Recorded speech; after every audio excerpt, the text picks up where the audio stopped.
नमस्कार दोस्तों, प्रज्ञान आईसीएस के यूट्यूब चैनल में आप सभी लोगों का बहुत-बहुत स्वागत है।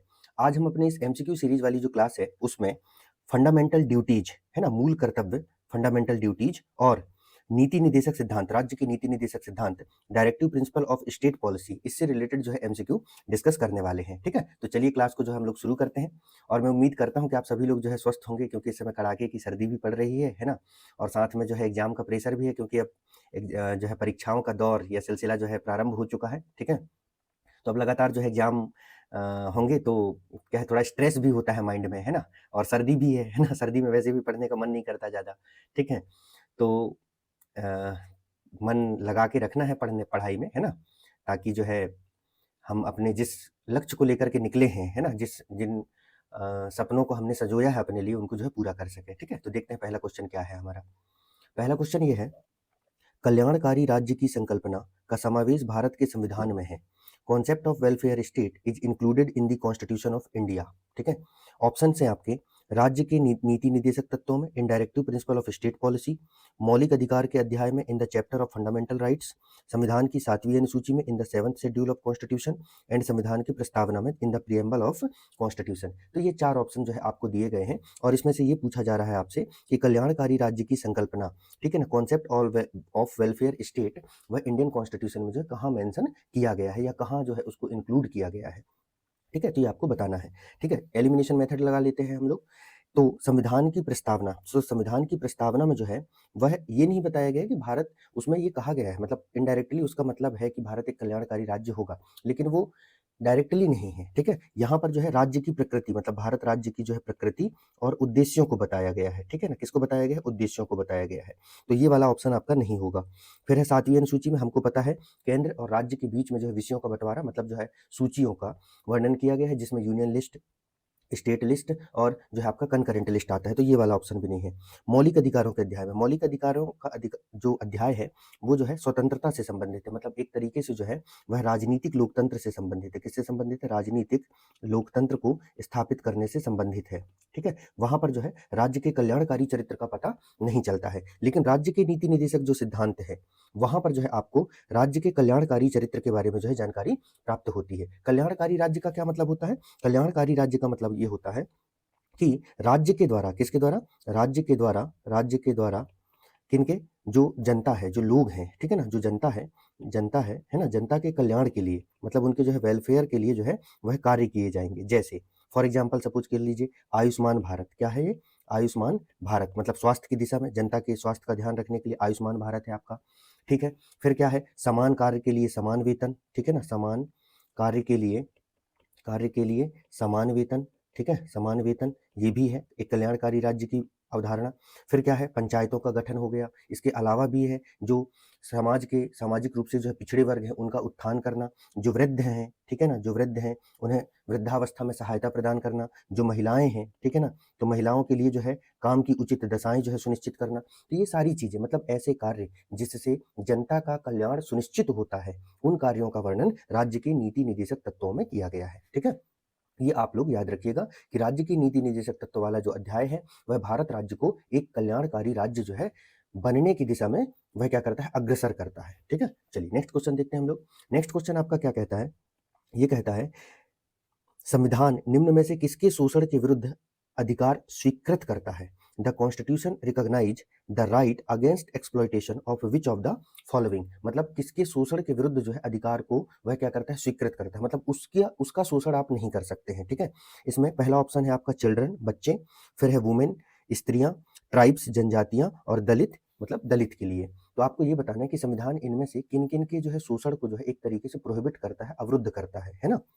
तो देखिए, हमारे संविधान में हमने देखा कि अनुच्छेद जो है, अनुच्छेद आपका जो है आर्टिकल 23 और 24, ठीक है ना, 23 और 24 महिलाओं और बच्चों के, ठीक है, संरक्षण से संबंधित है या पूरे मानव समुदाय के संरक्षण से संबंधित है। ठीक है ना, फिर वहीं पर जो है मतलब फंडामेंटल राइट में भी, कहाँ पर, फंडामेंटल राइट में भी और डीपीएसपी में, दोनों दोनों जगहों पर जो है ट्राइब से लेकर मतलब जो है शेड्यूल्ड ट्राइब से रिलेटेड जो है अधिकारों की बात की गई है। लेकिन भारत के संविधान में कहीं भी दलितों के संबंध में कोई प्रावधान नहीं किए गए हैं, मतलब दलितों के लिए कोई सेपरेट प्रोविजन जो है नहीं किया गया है, ठीक है। ना ही भारतीय संविधान में कहीं भी दलित शब्द का जो है प्रयोग किया गया है, ठीक है। तो ये वाला ऑप्शन आप इसको हटा दीजिए, चौथा नहीं होगा। तो जहां जहां चौथा दिख रहा है पहले तो आप जो है उसको क्या कर दीजिए, एलिमिनेट कर दीजिए। तो एक ऑप्शन जो है आपका हो जाता है यहाँ पर एलिमिनेट। लेकिन अब आता है ए, तो ए क्यों नहीं होगा, क्योंकि यहाँ पर जो है तीसरा इंक्लूड नहीं है। और बी क्यों नहीं होगा, क्योंकि वहां दूसरा इंक्लूड नहीं है। तो इसका सही आंसर हो जाएगा आपका क्या, सी, ठीक है। क्योंकि उसमें बच्चों से रिलेटेड, स्त्रियों से संबंधित और जनजातियों से संबंधित प्रावधान भारत के संविधान में जो है किए गए हैं, ठीक है। नेक्स्ट क्वेश्चन देखते हैं हम लोग। नेक्स्ट क्वेश्चन आपका क्या कहता है, नेक्स्ट क्वेश्चन कहता है राज्य के नीति निदेशक सिद्धांत एक ऐसा चेक है जो बैंक की सुविधा अनुसार अदा किया जाता है, किसने कहा था। बहुत इंपॉर्टेंट क्वेश्चन है ये, और ये बहुत सारे एग्जामों में मल्टीपल टाइम जो है रिपीट भी किया जाता है, इसलिए इसको आप लोग अच्छे से जो है याद कर लीजिएगा। Who said that directive principle are a cheque payable at the convenience of the bank. मतलब डायरेक्टिव प्रिंसिपल जो है एक ऐसा चेक है जिसे बैंक की कन्वीनियंस के ऊपर जो है पे किया जाएगा। मतलब आप अपना चेक लेके गए बैंक के पास, ठीक है। कायदे से तो अभी क्या होता है, अब तो पहले तो 3 दिन का टाइम होता था, लेकिन अब क्या है, बैंक में जो है उसी दिन जो है उसकी जो भी अमाउंट होता है चेक का, वो या तो आपके खाते में या आपने जिसके खाते के लिए दिया है उसके खाते में डिपॉजिट कर दिया जाता है, ठीक है। क्लियर क्लियर कर दिया जाता है चेक को।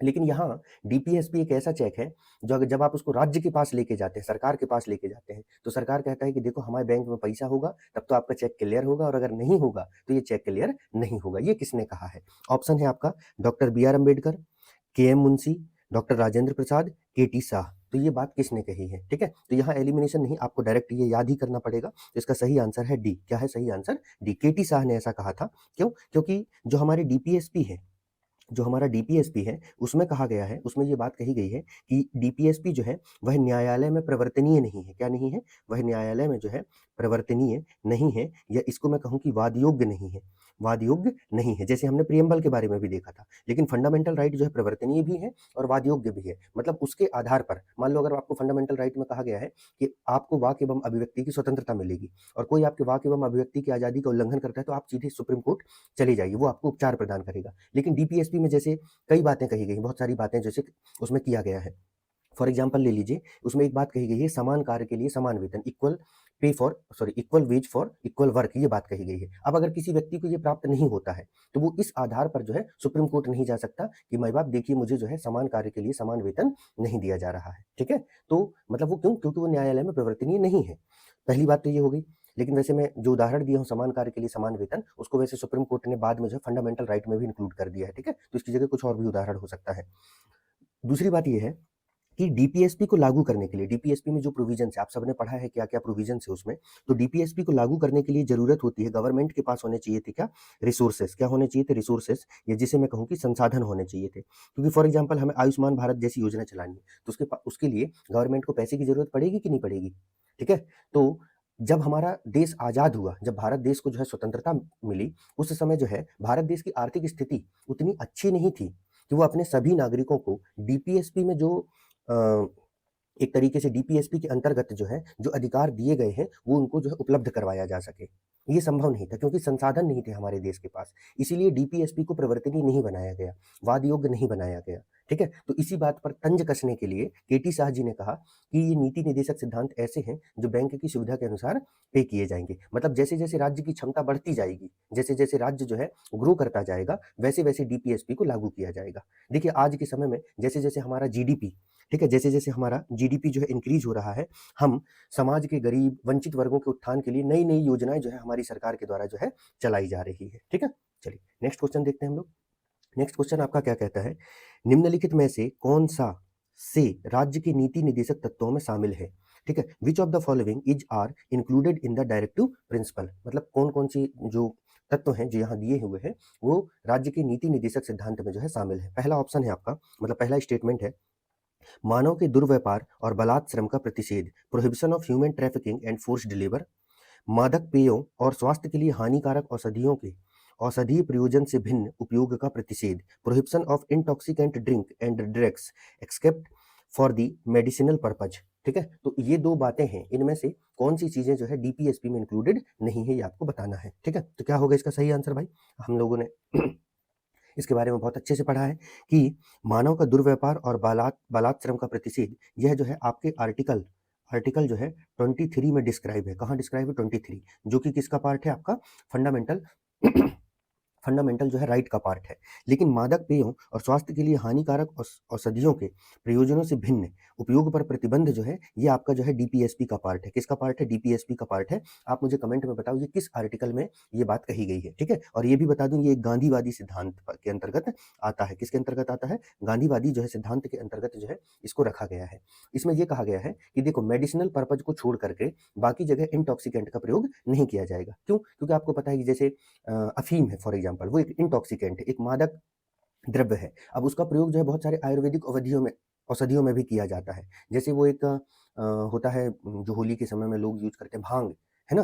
तो उसका प्रयोग भी बहुत जगह आयुर्वेदिक औषधियों में प्रयोग किया जाता है। ऐसे ही बहुत सारे केमिकल्स जो होते हैं, जो एक तरीके से इंटॉक्सिकेंट भी हैं, और उनका प्रयोग जो है वह किसमें होता है? आपके मेडिसिनल पर्पज में भी होता है। कफ सिरप में देखिए आप, कफ सिरप में जो है 90% जो भाग होता है उसका, वह एल्कोहल होता है। ठीक है, तो उसको छोड़ करके, मतलब औषधीय पर्पज को छोड़ करके, मेडिसिनल पर्पज को छोड़ करके जो है वह बाकी जगह जो है इसका प्रयोग नहीं किया जाएगा, मतलब राज्य इस पर प्रतिबंध लगाएगा। ये बात कही गई है डीपीएसपी में। तो पहला गलत है ना? पहला गलत है, तो ये सारी चीजें जो है गलत हो गई। तो आपका सही आंसर हो जाएगा क्या? बी। इसका सही आंसर क्या हो जाएगा दोस्तों? भी हो जाएगा। और इसी को आधार बना करके देखिए, बहुत सारे राज्यों के द्वारा अपने यहाँ पर जो है जो मादक पेय पदार्थ है उन पर जो प्रतिबंध, मतलब शराबबंदी की जाती है। जैसे गुजरात में किया गया है, बिहार में किया गया है। ठीक है ना? तो इसी को आधार बना करके, मतलब राज्य को यहीं से शक्ति प्राप्त होती है कि वह जो है लिकर के, इंटॉक्सिकेंट के प्रयोग पर जो है प्रतिबंध लगा सके। ठीक है, नेक्स्ट क्वेश्चन देखते हैं हम लोग। नेक्स्ट क्वेश्चन आपका क्या है? अच्छा, मैं बहुत ज़्यादा अभी एक्सप्लेन नहीं कर रहा हूँ चीज़ों को, क्योंकि अगर मैं यहाँ एक्सप्लेन कर दूंगा तो आगे के क्वेश्चंस के जो है उनके आंसर्स उससे रिलेटेड है ना? तो आप लोग क्लास के साथ बने रहिए, आपको आगे के क्वेश्चन में जो पहले के क्वेश्चन उसका एक्सप्लेनेशन भी मिल जाएगा। ठीक है, मतलब ये ऐसा है कि इस एमसीक्यू सीरीज से अगर आप जुड़े हुए हैं तो आप विश्वास मानिए कि पूरा टॉपिक होलिस्टिक वे में जो है आपका रिवाइज हो जाएगा, विथ फैक्ट, विथ कॉन्सेप्ट। ठीक है, नेक्स्ट क्वेश्चन देखते हैं हम लोग। निम्नांकित में से कौन सा राज्य के नीति निदेशक तत्वों में निहित है? इससे पहले के क्वेश्चन में निहित नहीं है, इसमें निहित है पूछा हुआ है। Which of the following is included in the directive principal? पहला ऑप्शन है आपका अपराधों के लिए दोष सिद्ध के संबंध में संरक्षण, protection against conviction of for offences, प्राण एवं दैहिक स्वतंत्रता का संरक्षण, protection of life and personal liberty, अल्पसंख्यक वर्गों के हितों का संरक्षण, प्रोटेक्शन ऑफ माइनॉरिटी इंटरेस्ट, पुरुषों एवं स्त्रियों दोनों का समान कार्य के लिए समान वेतन हो, equal pay for equal work for man and women. ठीक है, तो इसमें से आपको ये बताना है कि इसमें से कौन सा निदेशक तत्वों में निहित है। ठीक है, तो अपराधों के लिए दोष सिद्धि के संबंध में संरक्षण जो है अनुच्छेद 20 फंडामेंटल राइट का पार्ट है। प्राण एवं दैहिक स्वतंत्रता अनुच्छेद 21 जो है मूल अधिकार का पार्ट है। अल्पसंख्यक वर्गों के हितों का संरक्षण अनुच्छेद 29 एंड जो है 30, ये भी मूल अधिकार का प्राप्त है। तो एक ही बचा है, पुरुषों और स्त्रियों को समान कार्य के लिए जो है समान वेतन, आर्टिकल जो है 39 ए में इसको मेंशन किया गया है। और आपको याद ही होगा कि डीपीएसपी का जो प्रोविजन है वह भारतीय संविधान के जो है वह आपके भाग 4 में जो है वह आपके आर्टिकल 36 से लेकर के 51 तक जो है इसका प्रोविजन किया गया है। ये भी आप लोग याद रखिएगा, क्योंकि डायरेक्ट यही पूछ लिया जाता है कई बार एग्जाम में, है ना? नेक्स्ट क्वेश्चन देखते हैं हम लोग। नेक्स्ट क्वेश्चन क्या कहता है? राज्य के नीति निदेशक सिद्धांतों में निम्न में से किसके बारे में संविधान शांत है? ठीक है, which of the following is not mentioned in the directive principle of state policy? थोड़ी सी भाषा अलग कर दी गई है एग्जामिनर के द्वारा, लेकिन कहना वही चाह रहा है। पहला ऑप्शन है आपका प्रौढ़ शिक्षा, एडल्ट एजुकेशन, कर्मकारों को निर्वाह मजदूरी, लिविंग वेज फॉर वर्कर्स, गरीबों को निःशुल्क विधिक सहायता, free legal aid to the poor, बालकों की प्रारंभिक शिक्षा जब तक वह 6 वर्ष की आयु प्राप्त न कर ले, अर्ली चाइल्डहुड एजुकेशन, है ना, अंटिल द एज ऑफ 6। ठीक है, तो इसमें से आपको ये बताना है कि कौन सा प्रोविजन जो है वह प्रियम्बल में, सॉरी, डीपीएसपी में जो है इंक्लूड नहीं किया गया है ना? चलिए, तो क्या है आंसर भाई इसका? ठीक है, इसका सही आंसर है दोस्तों ए। क्यों है सही आंसर ए? एडल्ट एजुकेशन की कोई बात डीपीएसपी में नहीं की गई है। Living ways for workers, article 43, क्या है आपका article 43, living ways for workers, मतलब मजदूरों को निर्वाह मजदूरी दी जाएगी, ये बात जो है 43 में की गई। इसी के अंतर्गत जैसे मनरेगा जैसे जो प्रोग्राम चलाए जाते हैं, उसमें एक फिक्स अमाउंट जो है वर्करों को दिया जाता है। ठीक है, ग्रामीण क्षेत्रों में और शहरी क्षेत्रों में अलग अलग ये अमाउंट होता है, और सरकार के द्वारा इसी के लिए न्यूनतम मजदूरी अधिनियम भी बनाया गया है। क्या बनाया गया है? न्यूनतम मजदूरी मजदूरी अधिनियम भी संसद के द्वारा बनाया गया है कि आप मजदूरों से जब काम करवाएंगे तो इतना मिनिमम वेज तो आपको देना ही पड़ेगा उन्हें, ठीक है ना। मिनिमम वेजेज एक्ट भी इसे कहते हैं। अभी रिसेंट में ही ईपीएफओ एपीएफसी का एग्जाम हुआ है, तो उसमें ये सारे जो आल 29 एक्ट जो होते हैं, सभी 29 जो लेबर लॉ होते हैं, उन लेबर लॉ और इंडस्ट्रियल लॉ उसके बारे में पढ़ना होता है। जो लोग पेपर दिए हैं उन्होंने पढ़ा भी है। और फिर उसके साथ में जो है, अब तो खैर जो है इसी को पूरी इन सबको जो है कंपाइल करके वो 3 नए लेबर कोड बना दिए गए हैं। इस समय करंट का विषय भी बना हुआ है। गरीबों को निःशुल्क विधिक सहायता, हमें पता है आर्टिकल 39 ए में है ये, ठीक है। किस संविधान संशोधन के द्वारा इसको ऐड किया गया था, आप मुझे कमेंट सेक्शन में बताइए। बालकों की प्रारंभिक शिक्षा, ये आर्टिकल जो है हमारे 45 में डिस्क्राइब किया गया है। इसे भी जो है एक संविधान संशोधन के द्वारा ऐड किया गया है, आप कमेंट में बताइए, ठीक है। नेक्स्ट क्वेश्चन देखते हैं हम लोग। नेक्स्ट क्वेश्चन क्या कहता है आपका, निम्नलिखित में से कौन एक राज्य की नीति निर्देशक सिद्धांतों में सम्मिलित है, ठीक है। इसमें ये पूछ रहा है कौन सम्मिलित है ना। Which of the following is included in the directive principle of state policy. पहला ऑप्शन है आपका, राज्य देश के पर्यावरण के संरक्षण तथा संवर्धन का प्रयास करेगा, ठीक है ना। The state shell protect and improve the environment, पहला ऑप्शन है। राज्य किसी व्यक्ति को कानून के समक्ष समानता से मना नहीं करेगा, the state shall not deny equality before the law. राज्य किसी व्यक्ति को धर्म, कुल, जाति, लिंग अथवा जन्म स्थान के आधार पर प्रभेद नहीं करेगा, the state shall not discriminate on ground of religion, race, caste, sex और बर्थ प्लेस। अगला ऑप्शन है आपका, अस्पृश्यता का प्रवर्तन, इन्फोर्समेंट ऑफ अनटचेबिलिटी। इसमें से ये पूछ रहा है कि डीपीएसपी में क्या इंक्लूड नहीं है। पहला तो ये देखो, अस्पृश्यता का प्रवर्तन, इन्फोर्समेंट ऑफ अनटचेबिलिटी, ये तो राज्य करेगा नहीं, पहली ऑप्शन। राज्य खुद से थोड़ी कहेगा कि भाई आप नागरिकों के बीच में जो है सॉरी जो है मतलब अनटचेबिलिटी को इन्फोर्स करना, तो ये जो है वह क्या है आपके जो है आर्टिकल 70 में है, तो ये होगा नहीं, है ना। अस्पृश्यता के उन्मूलन से संबंधित है। किसी व्यक्ति को धर्म, कुल, जाति, जन्म स्थान के आधार पर प्रभेद नहीं करेगा, आर्टिकल 15 है ये आपका। ये वाला जो है आर्टिकल 14 है, ठीक है। एक ही बचता है, ठीक है, एक ही बचता है, और वो ऑप्शन जो है आपका क्या है, ए है। कौन सा ऑप्शन है यहाँ पर, ए आपका जो है सही आंसर हो गया है, ठीक है। नेक्स्ट क्वेश्चन देखते हैं हम लोग। इसकी बात जो है भारतीय संविधान के जो है इसको जो है आर्टिकल 48 ए में किया गया है। किसमें किया गया है, आर्टिकल 48 ए में किया गया है। और इसे आर्टिकल 48 ए को जो है ऐड किया गया था 42nd कॉन्स्टिट्यूशनल अमेंडमेंट एक्ट 1976 के द्वारा, ठीक है। ये फैक्ट भी आप लोग याद रखिएगा, देश के पर्यावरण संरक्षण तथा संवर्धन के संबंध में प्रावधान, ठीक है। नेक्स्ट क्वेश्चन देखते हैं हम लोग। नेक्स्ट क्वेश्चन हमारा क्या कहता है, नेक्स्ट क्वेश्चन कहता है आपका कि इसमें हमको क्या करना है, सुमेलित करना है। मतलब match list first with list जो है सेकंड के साथ जो है इसको हमें सुमेलित करना है। मतलब इधर इस तरफ जो है आर्टिकल दिए गए हैं और दूसरी तरफ जो है उसके प्रोविजन दिए गए हैं। आर्टिकल 40 है, आर्टिकल 41 है, 44 है और 48 है ना। और इधर दिया हुआ है ग्राम पंचायत का गठन, काम करने का अधिकार, समान नागरिक संहिता, कृषि एवं पशुपालन का संगठन। तो आपको इसमें से ये बताना है कि इसको आपको मिलाना है अल्टीमेटली, है ना। तो देखिए आपको, आप देखिए अनुच्छेद 40 में क्या है भाई, अनुच्छेद 40 में ग्राम पंचायत का गठन, वाह मिला हुआ है। अनुच्छेद 41 में क्या है भैया, काम करने का अधिकार, बिल्कुल सही है, मिला हुआ है। आर्टिकल 41 में क्या कहा गया है, कुछ विशेष दशाओं में काम करने का और सहायता प्राप्त करने का जो है अधिकार वह नागरिकों को प्रदान किया गया है, ठीक है। इसी के तहत जो है वृद्धावस्था पेंशन योजना और सब तमाम चीजें चलाई जाती हैं। जैसे अगर काम नहीं मिलता तो रोजगार भत्ता दिया जाता है सरकार के द्वारा।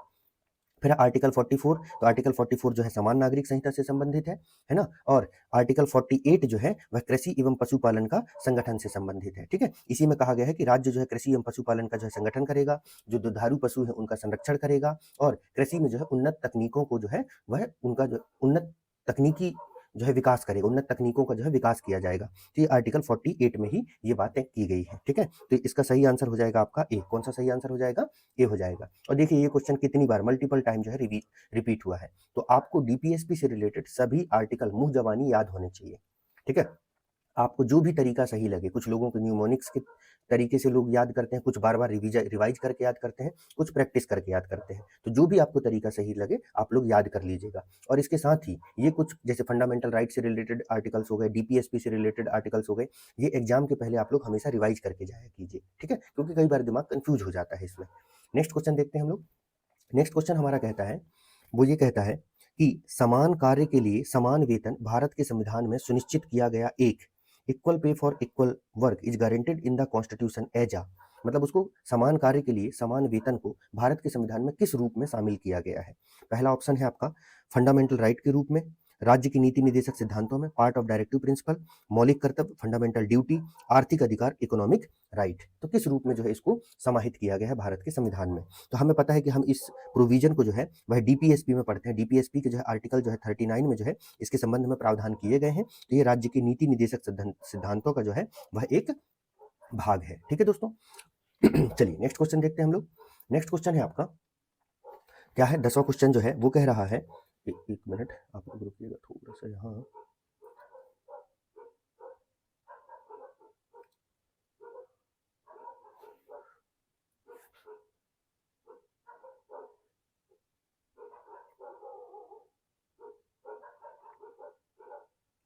वो क्या है, स्क्रॉलिंग नहीं हो रहा था, है ना? ठीक, अभी ठीक है। तो ये क्वेश्चन क्या कहता है, राज्य के नीति निदेशक सिद्धांत किस प्रकार मौलिक अधिकारों से भिन्न है?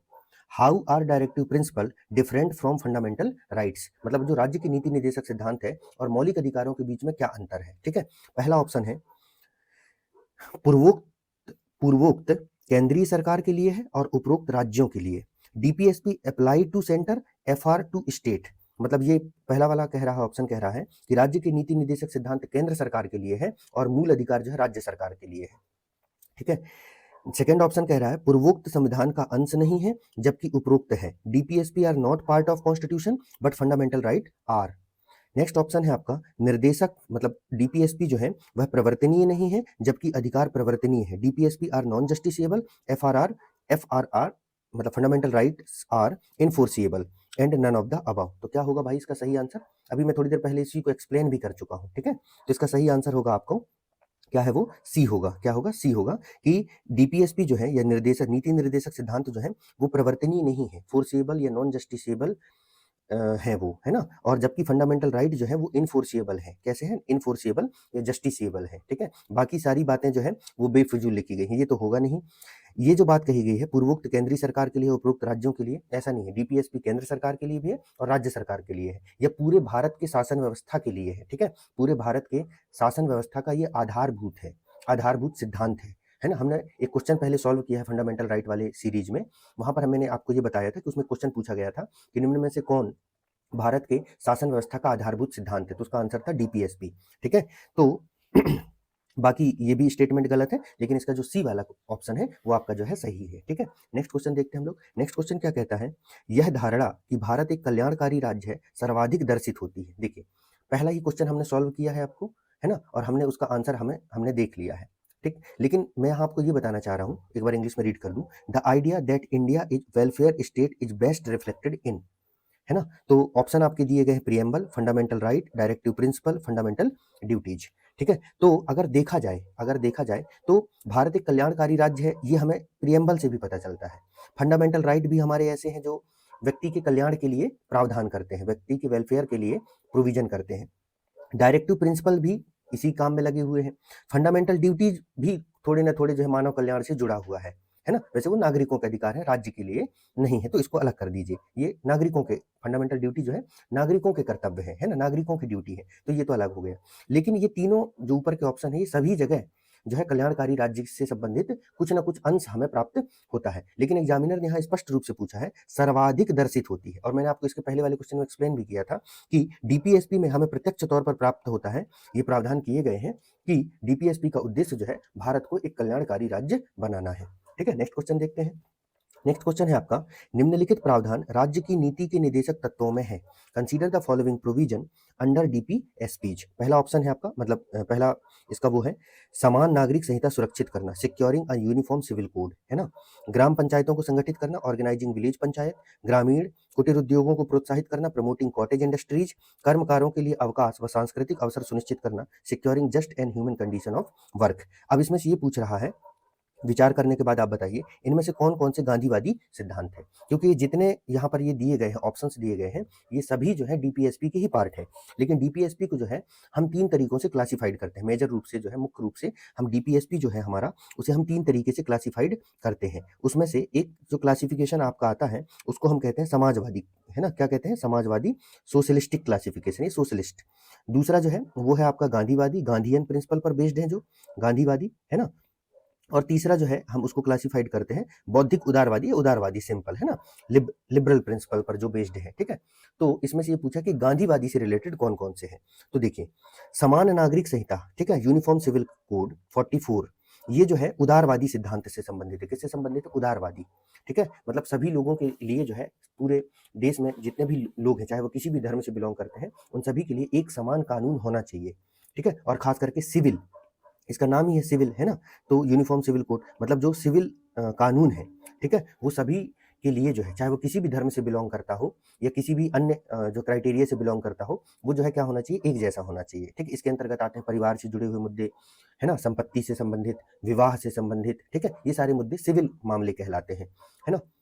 तो ये एक समान होना चाहिए, ठीक है। तो जो राज्य धर्मनिरपेक्ष राष्ट्र होता है, ठीक है, जो सेकुलर कंट्री जो होती हैं, वहां पर जो है ये यूनिफॉर्म सिविल कोड जो है, यूसीसी जो है वह लागू होता है। लेकिन भारत में ये लागू नहीं है, कुछ राज्यों में लागू है, जैसे गोवा में लागू है, इसके बाद जो है हिमाचल प्रदेश में है शायद ये लागू, है ना।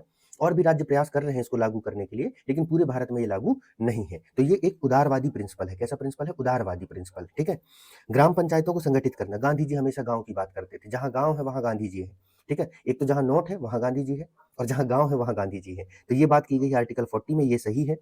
ग्रामीण कुटीर उद्योगों को प्रोत्साहित करना, गांधी जी चरखा चलाते थे, ठीक है। गांधी जी का कहना यह था कि कुटीर उद्योग, छोटे छोटे उद्योगों को प्रोत्साहित कीजिए, इससे लोगों को रोजगार मिलेगा, कोई भी व्यक्ति बेरोजगार नहीं होगा और अपना जीवन यापन करने के लिए वो कमा पाएगा। बड़ी बड़ी आप इंडस्ट्रीज लगा देंगे तो उससे क्या होगा? मशीनें लगा देंगे तो उससे लोग क्या हो जाएंगे? बेरोजगार हो जाएंगे, ठीक है। और लोगों के पास रोजगार नहीं रहेगा, और रोजगार नहीं रहेगा तो कहते हैं ना, खाली दिमाग शैतान का घर।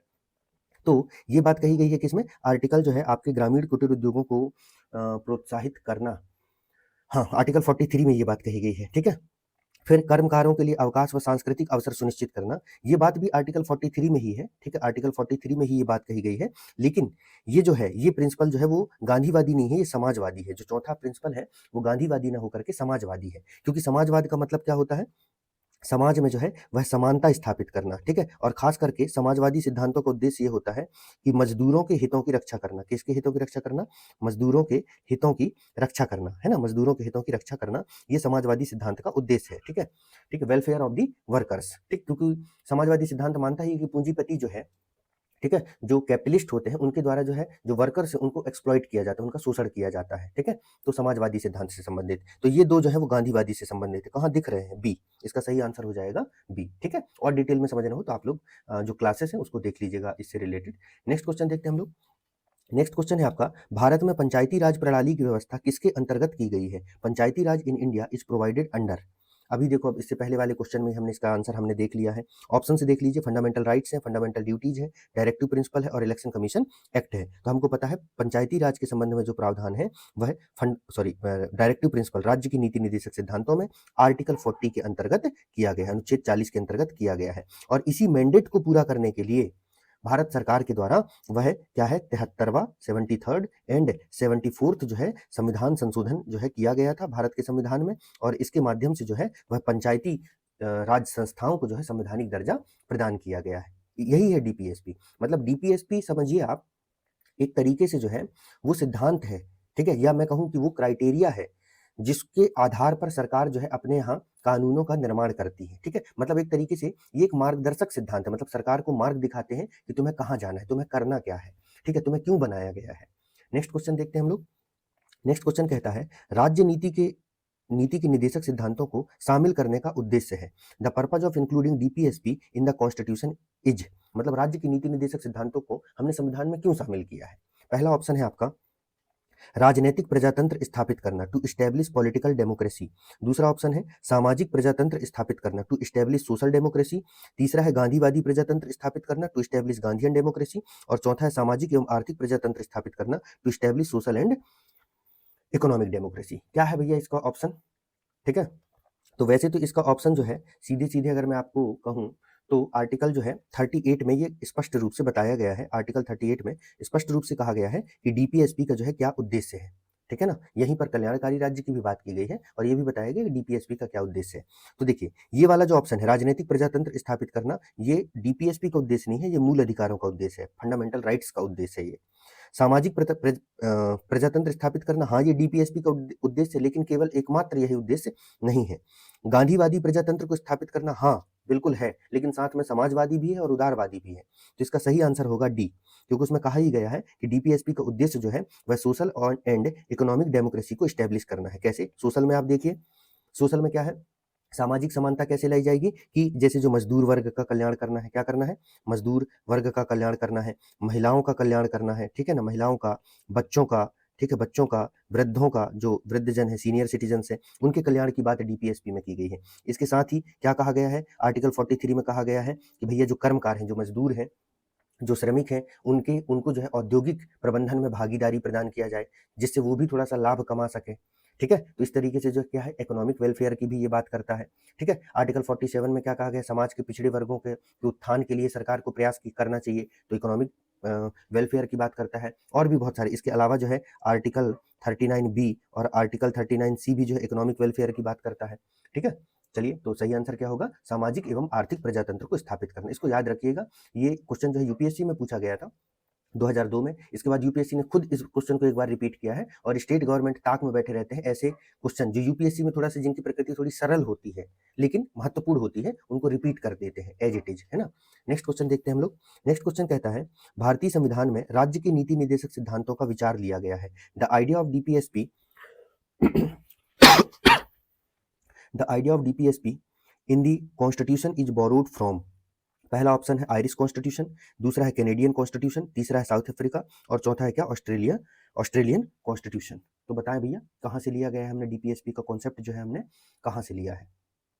ठीक है, तो इसका सही आंसर जो है वह क्या है आपका, जल्दी बताइए। तो इसका सही आंसर है ए। कहाँ से लिया है हमने, ये आयरलैंड के संविधान से जो है हमने डीपीएसपी का जो प्रोविजन भारतीय संविधान में अपने यहाँ पर लिया हुआ है। ठीक है, तो कनाडा के संविधान से क्या-क्या लिया हुआ है, आप चाहें तो कमेंट सेक्शन में बता सकते हैं। साउथ अफ्रीका से क्या लिया है, ये भी कमेंट सेक्शन में बता सकते हैं, और ऑस्ट्रेलिया से क्या लिया है, ये भी आप लोग कमेंट सेक्शन में बता सकते हैं। ऑस्ट्रेलिया से हमने प्रिएम्बल की भाषा ली है ना, भाषा लिया है।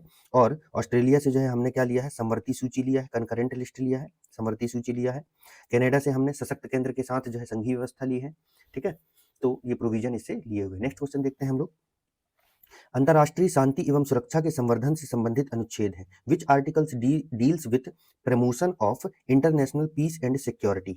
ऑप्शन है आपके article 51, article 48 A, article 33 A, 43 A और आर्टिकल 41। तो क्या है इसका सही आंसर, ये आपको जो है बताना है। तो भैया हमें मालूम है कि अनुच्छेद 51 में, आर्टिकल 51 में ये स्पष्ट रूप से कहा गया है कि राज्य के द्वारा जो है वह अंतर्राष्ट्रीय शांति का जो है संवर्धन किया जाएगा। ठीक है, अंतर्राष्ट्रीय शांति एवं सुरक्षा को सुनिश्चित किया जाएगा। मतलब ये एक तरीके से जो है, जो हम वसुधैव कुटुंबकम की बात करते हैं ना, जो हम लोग वसुधैव कुटुंबकम की बात करते हैं, कुटुंबकम की जो बात करते हैं, उसका जो है मेंशन जो है भारतीय संविधान के आर्टिकल जो है 51 में किया गया है। तो हो सकता है कभी फ्यूचर में एग्जामिनर इस तरीके से भी पूछ ले, वसुधैव कुटुंबकम को जो है भारतीय संविधान में कहाँ परिलक्षित किया गया है। तो आप लोग याद रखिएगा, इसका आंसर भी आर्टिकल 51 ही होगा, है ना। नेक्स्ट क्वेश्चन देखते हैं हम लोग। नेक्स्ट क्वेश्चन कहता है, निम्नलिखित में से कौन राज्य की नीति निर्देशक तत्वों में नहीं है। Which of the following is not a directive principle of state policy. पहला ऑप्शन है आपका समान कार्य हेतु समान वेतन, equal pay for equal work. ठीक है ना, पहला ऑप्शन। सेकंड ऑप्शन है जीविकोपार्जन हेतु पर्याप्त साधनों का समान अधिकार, equal right to adequate livelihood.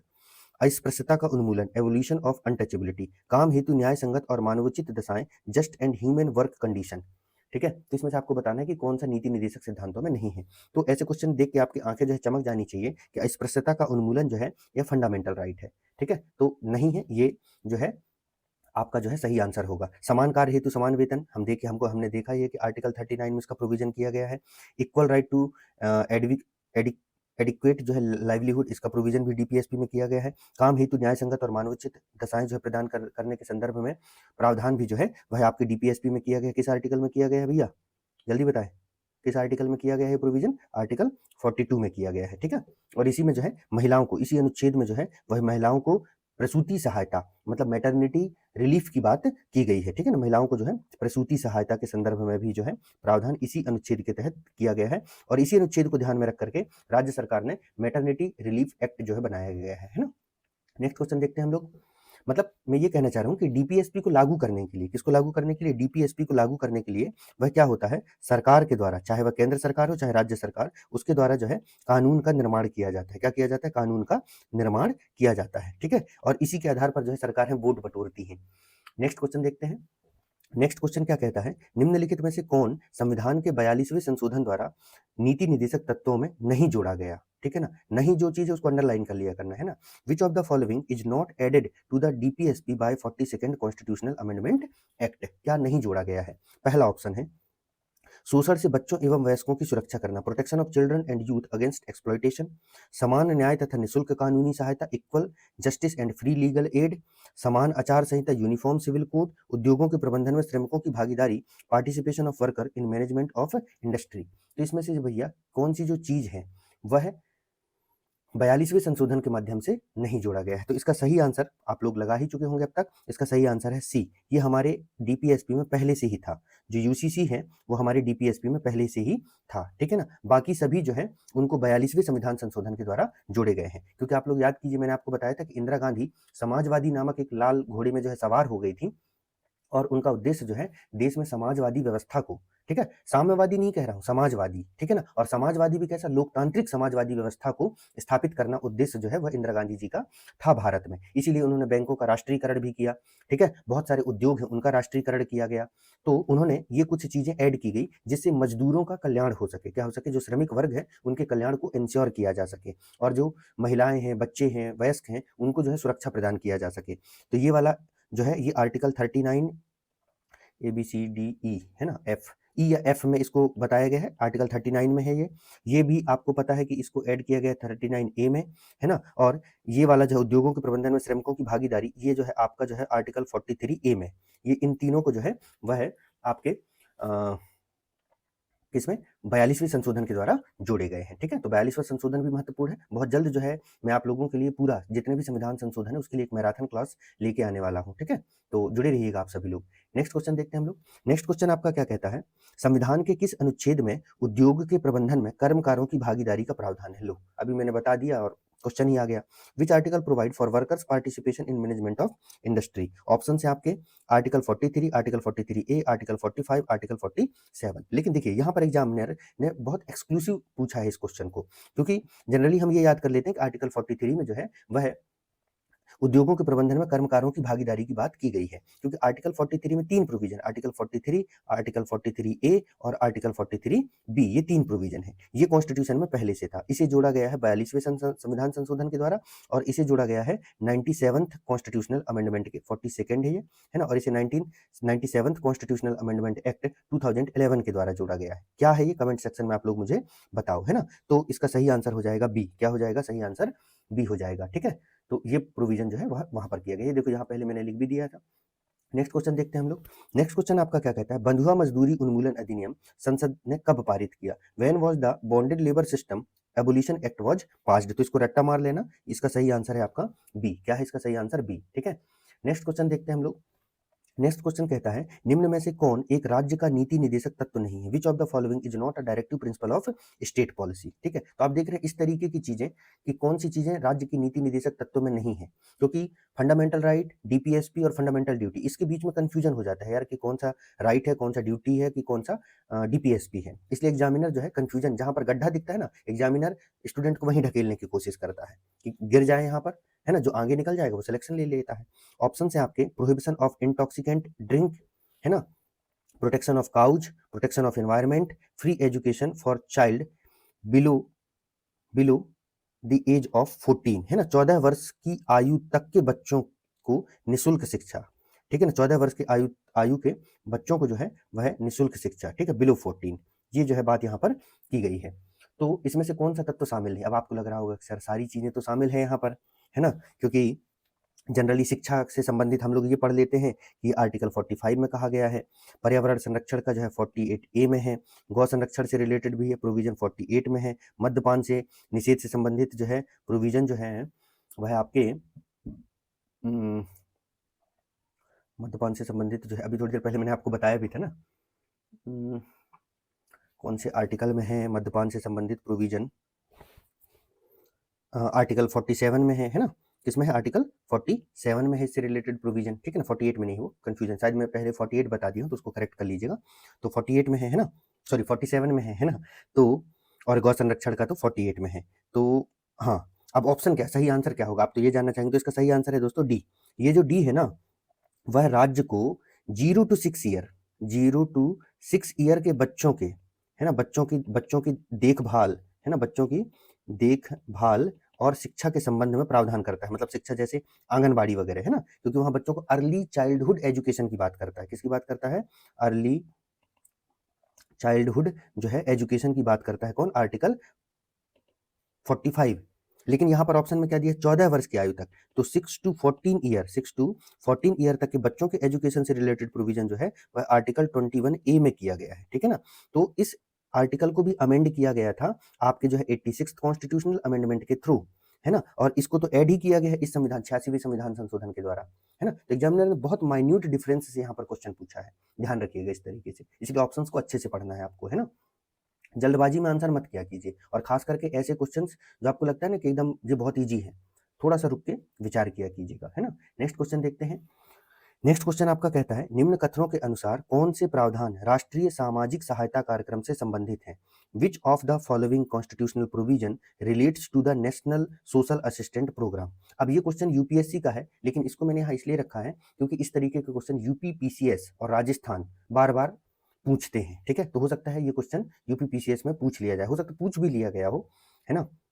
वैसे तो अभी जहां तक मुझे नॉलेज नहीं पूछा गया है, तो लेकिन पूछ सकता है। तो आपको याद रखना है कि इस मतलब यहाँ पर पूछा गया है कि नेशनल सोशल असिस्टेंट जो प्रोग्राम है उसमें से कौन सा प्रावधान जो है वह इसको शामिल करता है। ऑप्शंस आपके दिए गए हैं, फंडामेंटल राइट्स, मूल अधिकार, मूल कर्तव्य फंडामेंटल ड्यूटीज, और राज्य की नीति निदेशक तत्व डीपीएसपी। ठीक है, तो देखिए हमने देखा कि जो ये मूल अधिकार है ना, ये समाज से संबंधित नहीं है, ये व्यक्तिगत है। कैसे है ये? ज्यादातर इनका जो स्वभाव है वो कैसा है? व्यक्तिगत है। मतलब मूल अधिकारों का जो उद्देश्य होता है वह क्या होता है? व्यक्ति की या नागरिक की, ठीक है ना, व्यक्ति को क्या करना है? राज्य से, किससे? राज्य से जो है सुरक्षा प्रदान करना है। ठीक है, तो मूल अधिकारों का जो चरित्र है, फंडामेंटल राइट का जो चरित्र है वह ज्यादातर जो है वह कैसा है? व्यक्तिवादी है। कैसा है? व्यक्तिवादी है। ठीक है, सामाजिक नहीं है, थोड़ा सा है पर पूरा वो सामाजिक नहीं है, ज्यादातर वो व्यक्तिवादी है, इंडिविजुअलिस्टिक है। कैसा है? इंडिविजुअलिस्टिक है। लेकिन फंडामेंटल ड्यूटी तो सोशल असिस्टेंट से जुड़ा नहीं है। क्यों? क्योंकि ये नागरिकों के कर्तव्य है। लेकिन राज्य की नीति निदेशक जो सिद्धांत है उनका जो है कंप्लीटली चरित्र ही सामाजिक है, क्योंकि राज्य के नीति निदेशक तत्व का उद्देश्य जो है व्यक्तिगत कल्याण नहीं है, समाज का कल्याण है। पूरे होलिस्टिक समाज, मतलब पूरे समाज के कल्याण से जो है संबंधित है। ठीक है, तो इसका सही आंसर होगा केवल 3। ठीक है, तो नेशनल सोशल असिस्टेंट प्रोग्राम, राष्ट्रीय सामाजिक सहायता कार्यक्रम से संबंधित है कौन? डीपीएसपी। ना तो मूल अधिकार संबंधित है, ना तो फंडामेंटल ड्यूटीज संबंधित है। कंफ्यूज मत होइएगा, क्योंकि ये क्वेश्चन में ज्यादातर लोगों को ऐसा लगता है कि सभी ये संबंधित है, और नहीं भी है तो क्या कर देते हैं इसमें 1 and 3, बहुत सारे लोग जो है यहाँ कंफ्यूज हो जाते हैं और इसको आंसर लगा देते हैं कि यार फंडामेंटल ड्यूटी में भी सामाजिक सहायता कार्यक्रम दिख रहा है ना, और डीपीएसपी में भी, तो कंफ्यूजन होता है, तो ध्यान रखिएगा। नेक्स्ट क्वेश्चन देखते हैं हम लोग।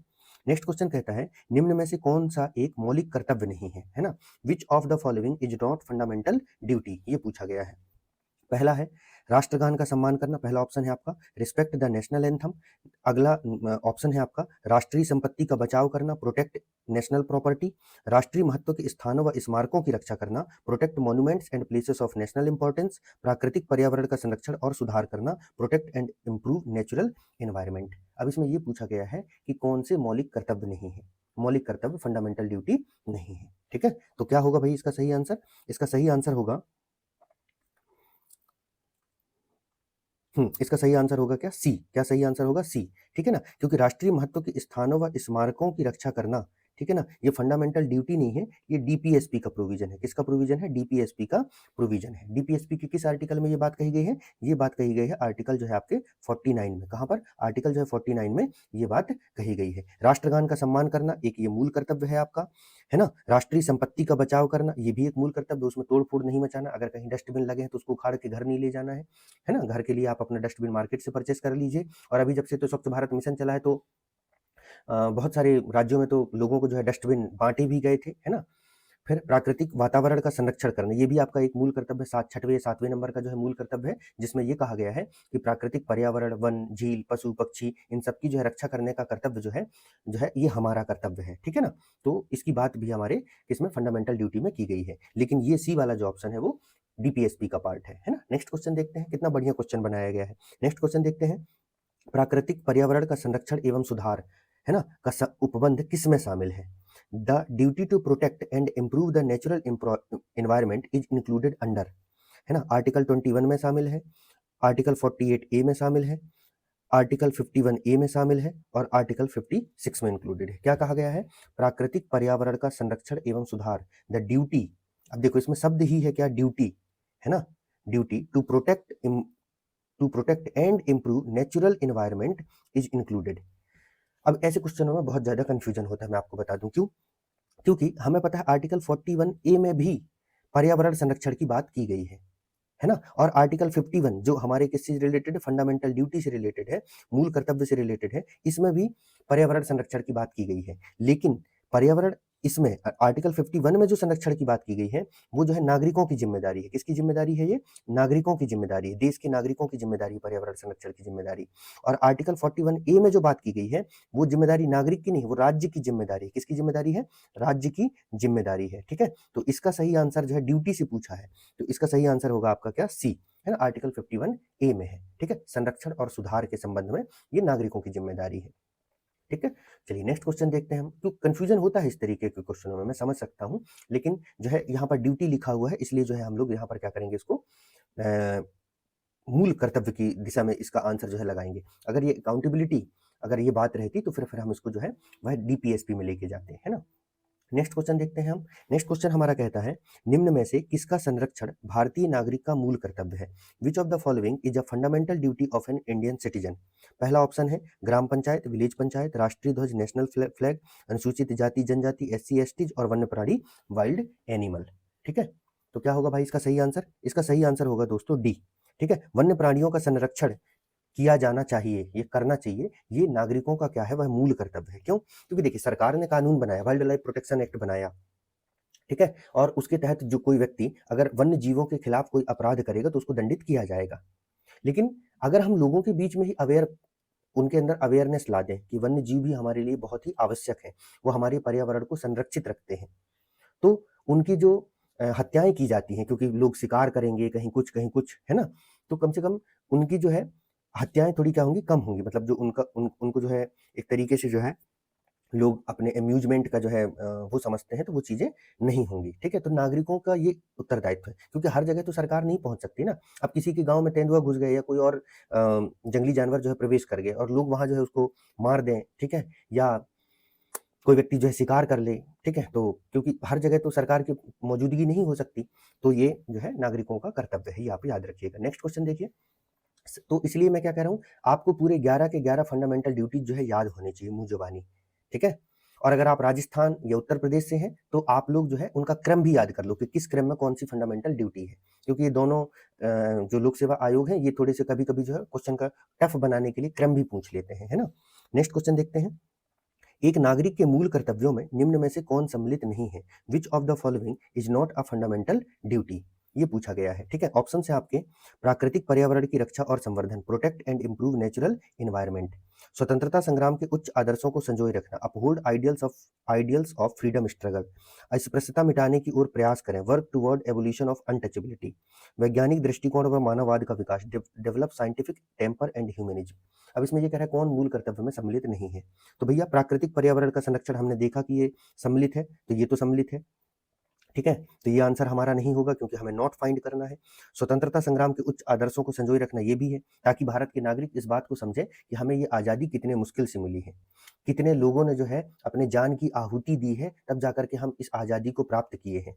तो उसको संजो कर रखना भी हमारी जिम्मेदारी है, ठीक है। ये नहीं कि केवल हम इतने व्यक्तिवादी हो जाएं या निजी स्वार्थों से इतने घिर जाएं, जैसे उस समय हुआ था। जो देश के राजा महाराजा थे वो अपने निजी स्वार्थों से इतने घिर गए कि भारत गुलाम बन गया, ब्रिटिशर्स ने उसको जो है अपनी जो है उस पर अपना अधिकार जमा लिया। अगर उनके अंदर संगठन होता तो वो हमें कभी अपना गुलाम नहीं बना पाते, वो सिर्फ यहाँ पर व्यापार करते और हमारे देश को 200 साल की गुलामी नहीं झेलनी पड़ती और उन करोड़ों लोगों को गरीबी और भुखमरी की वजह से जो अपनी जान नहीं गंवानी पड़ती, ठीक है। और करोड़ों लोग बेरोजगारी के जो है क्या कहते हैं, मतलब बलि नहीं बनते। तो ये सारी चीजें, तो इन आदर्शों को, जो स्वतंत्रता संग्राम के हमारे आदर्श है, न्याय, स्वतंत्रता, समानता, बंधुत्व, इनको जो है हम अपने हृदय में संजोए, है ना, और एक दूसरे के प्रति जो है वह सम्मान की भावना रखें। तो ये बात हमारे किसमें फंडामेंटल ड्यूटी में की गई है ना। अस्पृश्यता मिटाने की जिम्मेदारी जो है यह आर्टिकल 70 में बात की गई, फंडामेंटल राइट में बात की गई है, तो ये इंक्लूडेड नहीं है। और ये वैज्ञानिक दृष्टिकोण व मानववाद का विकास करना, इसकी बात भी हमारे फंडामेंटल ड्यूटी में की गई है कि मेरे देश के नागरिकों अपने अंदर जो है साइंटिफिक टेम्परामेंट डेवलप करो। ये ना हो कि आपकी कृपा किसी समोसे में अटकी हो, यहाँ अटकी हो, वहां अटकी हो, आप इस बाबा के जो है चरण की धो रहे हैं, यहाँ लूटपूट मचा रहे हैं, वहां लूटपूट मचा रहे हैं, ये सब छोड़ो, ठीक है, और अपने अंदर जो है वैज्ञानिक सोच विकसित करो। ये बात हमारे मूल कर्तव्य में की गई है, क्योंकि उसी से कल्याण होगा, ठीक है। देश का कल्याण इसरो जैसी संस्थाओं के माध्यम से होगा, ना कि बहुत सारे जो ये क्या कहते हैं जो आश्रम चल रहे हैं उनके माध्यम से होगा। ये केवल और केवल नागरिकों के शोषण के क्या है, केंद्र है और कुछ नहीं। कई लोग इसको इस बात से जस्टिफाई करते हैं कि सर लोगों की धर्म के प्रति आस्था होती है, बहुत ज्यादा दान दक्षिणा देते हैं, है ना, और उसके माध्यम से ये धार्मिक संस्थान या जो भी है किसी भी धर्म से संबंधित हो सकते हैं, इनके द्वारा हॉस्पिटल या स्कूल और ये सब तमाम चीजें जो है संचालित की जाती हैं। तो भैया मेरे देश के शिक्षित नागरिकों, जरा आप ये बात समझो कि हमने अपनी सरकार को फिर क्यों चुना है। फिर तो हम अपनी सरकार को चूड़ियां पहना के घर में बैठा दें, ठीक है, कि तुम लोग जो है आप कुछ नहीं कर सकते, क्योंकि अब ये काम बाबा लोग करेंगे। हमने अपनी सरकार को चुना है ना, तो सरकार का ये जिम्मेदारी है कि वो हमें जो है स्वास्थ्य की सुविधाएं, शिक्षा की सुविधाएं, ये सब जो है प्रदान करे, ठीक है। ये सुविधाएं जो है उनके द्वारा प्रदान किया जाना, बाबाओं की जिम्मेदारी नहीं है, ठीक। तो अगर ये सारी चीजें सरकार करने लगे तो ये जो बाबा लोग जो अपनी दुकान खोल के बैठ जाते हैं, वो उनकी दुकानें फिर नहीं चलेंगी, ठीक है। चलिए आगे बढ़ते हैं, नेक्स्ट क्वेश्चन देखते हैं हम लोग। वो क्या है आपका, निम्न में से कौन भारत में मौलिक कर्तव्य है, which of the following is a fundamental duty, ठीक है। पहला ऑप्शन है आपका न्यायपालिका से कार्यपालिका का पृथक्करण, separation of judiciary from executive, हमारी समृद्ध सांस्कृतिक विरासत का संरक्षण, प्रिजर्व अवर कंपोजिट कल्चर हेरिटेज, बच्चों के लिए मुफ्त व अनिवार्य शिक्षा, free and compulsory education of children, छुआछूत की प्रथा समाप्त करना, इंड अनटचेबिलिटी। तो आपसे पूछा है कि कौन सा मौलिक कर्तव्य है, तो हमें पता है कि इसका सही आंसर क्या होगा, सही आंसर होगा बी, ठीक है। ये हमारा फंडामेंटल ड्यूटी है कि हम अपने जो हमारा कंपोजिट कल्चर है, कंपोजिट कल्चरल जो हेरिटेज है उसको हम संजोएं, ठीक है। कंपोजिट कल्चरल हेरिटेज का एक उदाहरण जैसे ताजमहल है, ठीक है। हमारी समन्वित संस्कृति, समन्वित संस्कृति मतलब जिसको गंगा यमुना संस्कृति भी कहते हैं, ठीक है। मतलब हम हमारे देश में जितने भी धर्म आए वो इस देश की धरा में जो है समा गए, मतलब इसके साथ जो है मिक्सअप हो गए, ठीक है। उनकी परंपराएं और हमारी मतलब एक कोई बहुत ज्यादा वो सेपरेबल नहीं है, ठीक है। वो एक दूसरे से बहुत इंटीग्रेटेड है, एक दूसरे से जो है जुड़े हुए हैं, इसको कंपोजिट कल्चर कहा जाता है, ठीक है। जैसे इसका ज्यादातर जो है उदाहरण देखने को मिलता है, जैसे जो मंदिर स्थापत्य कलाएं जो रही हैं उनमें ये चीजें देखने को मिलती हैं। फिर हमारी जो जीवन शैली है, आप लोग आर्ट एंड कल्चर पढ़ते हैं तो उसमें बहुत सारी चीजें आपको कंपोजिट कल्चर की देखने को मिल जाती है, पेंटिंग्स में देखने को मिल जाती है। तो जो हमारी समृद्ध सांस्कृतिक विरासत है, जो हमारी डाइवर्सिटी है, हम उसको जो है प्रिजर्व करें, सबको अपने जैसा बनाने की कोशिश ना करें, क्योंकि यही खूबसूरती है भारत की। तो बाकी तो सब अलग अलग, कोई फंडामेंटल राइट है और कोई डीपीएसपी है। नेक्स्ट क्वेश्चन देखते हैं।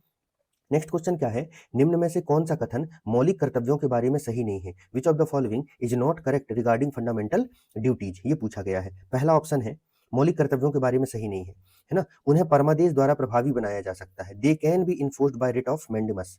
नेक्स्ट ऑप्शन है उन्हें केवल संवैधानिक संशोधन से ही बढ़ाया जा सकता है, they can be increased only by constitutional amendment, अस्पष्ट विधियों की व्याख्या हेतु इनका प्रयोग नहीं किया जा सकता, they can not be used to interpret vague law.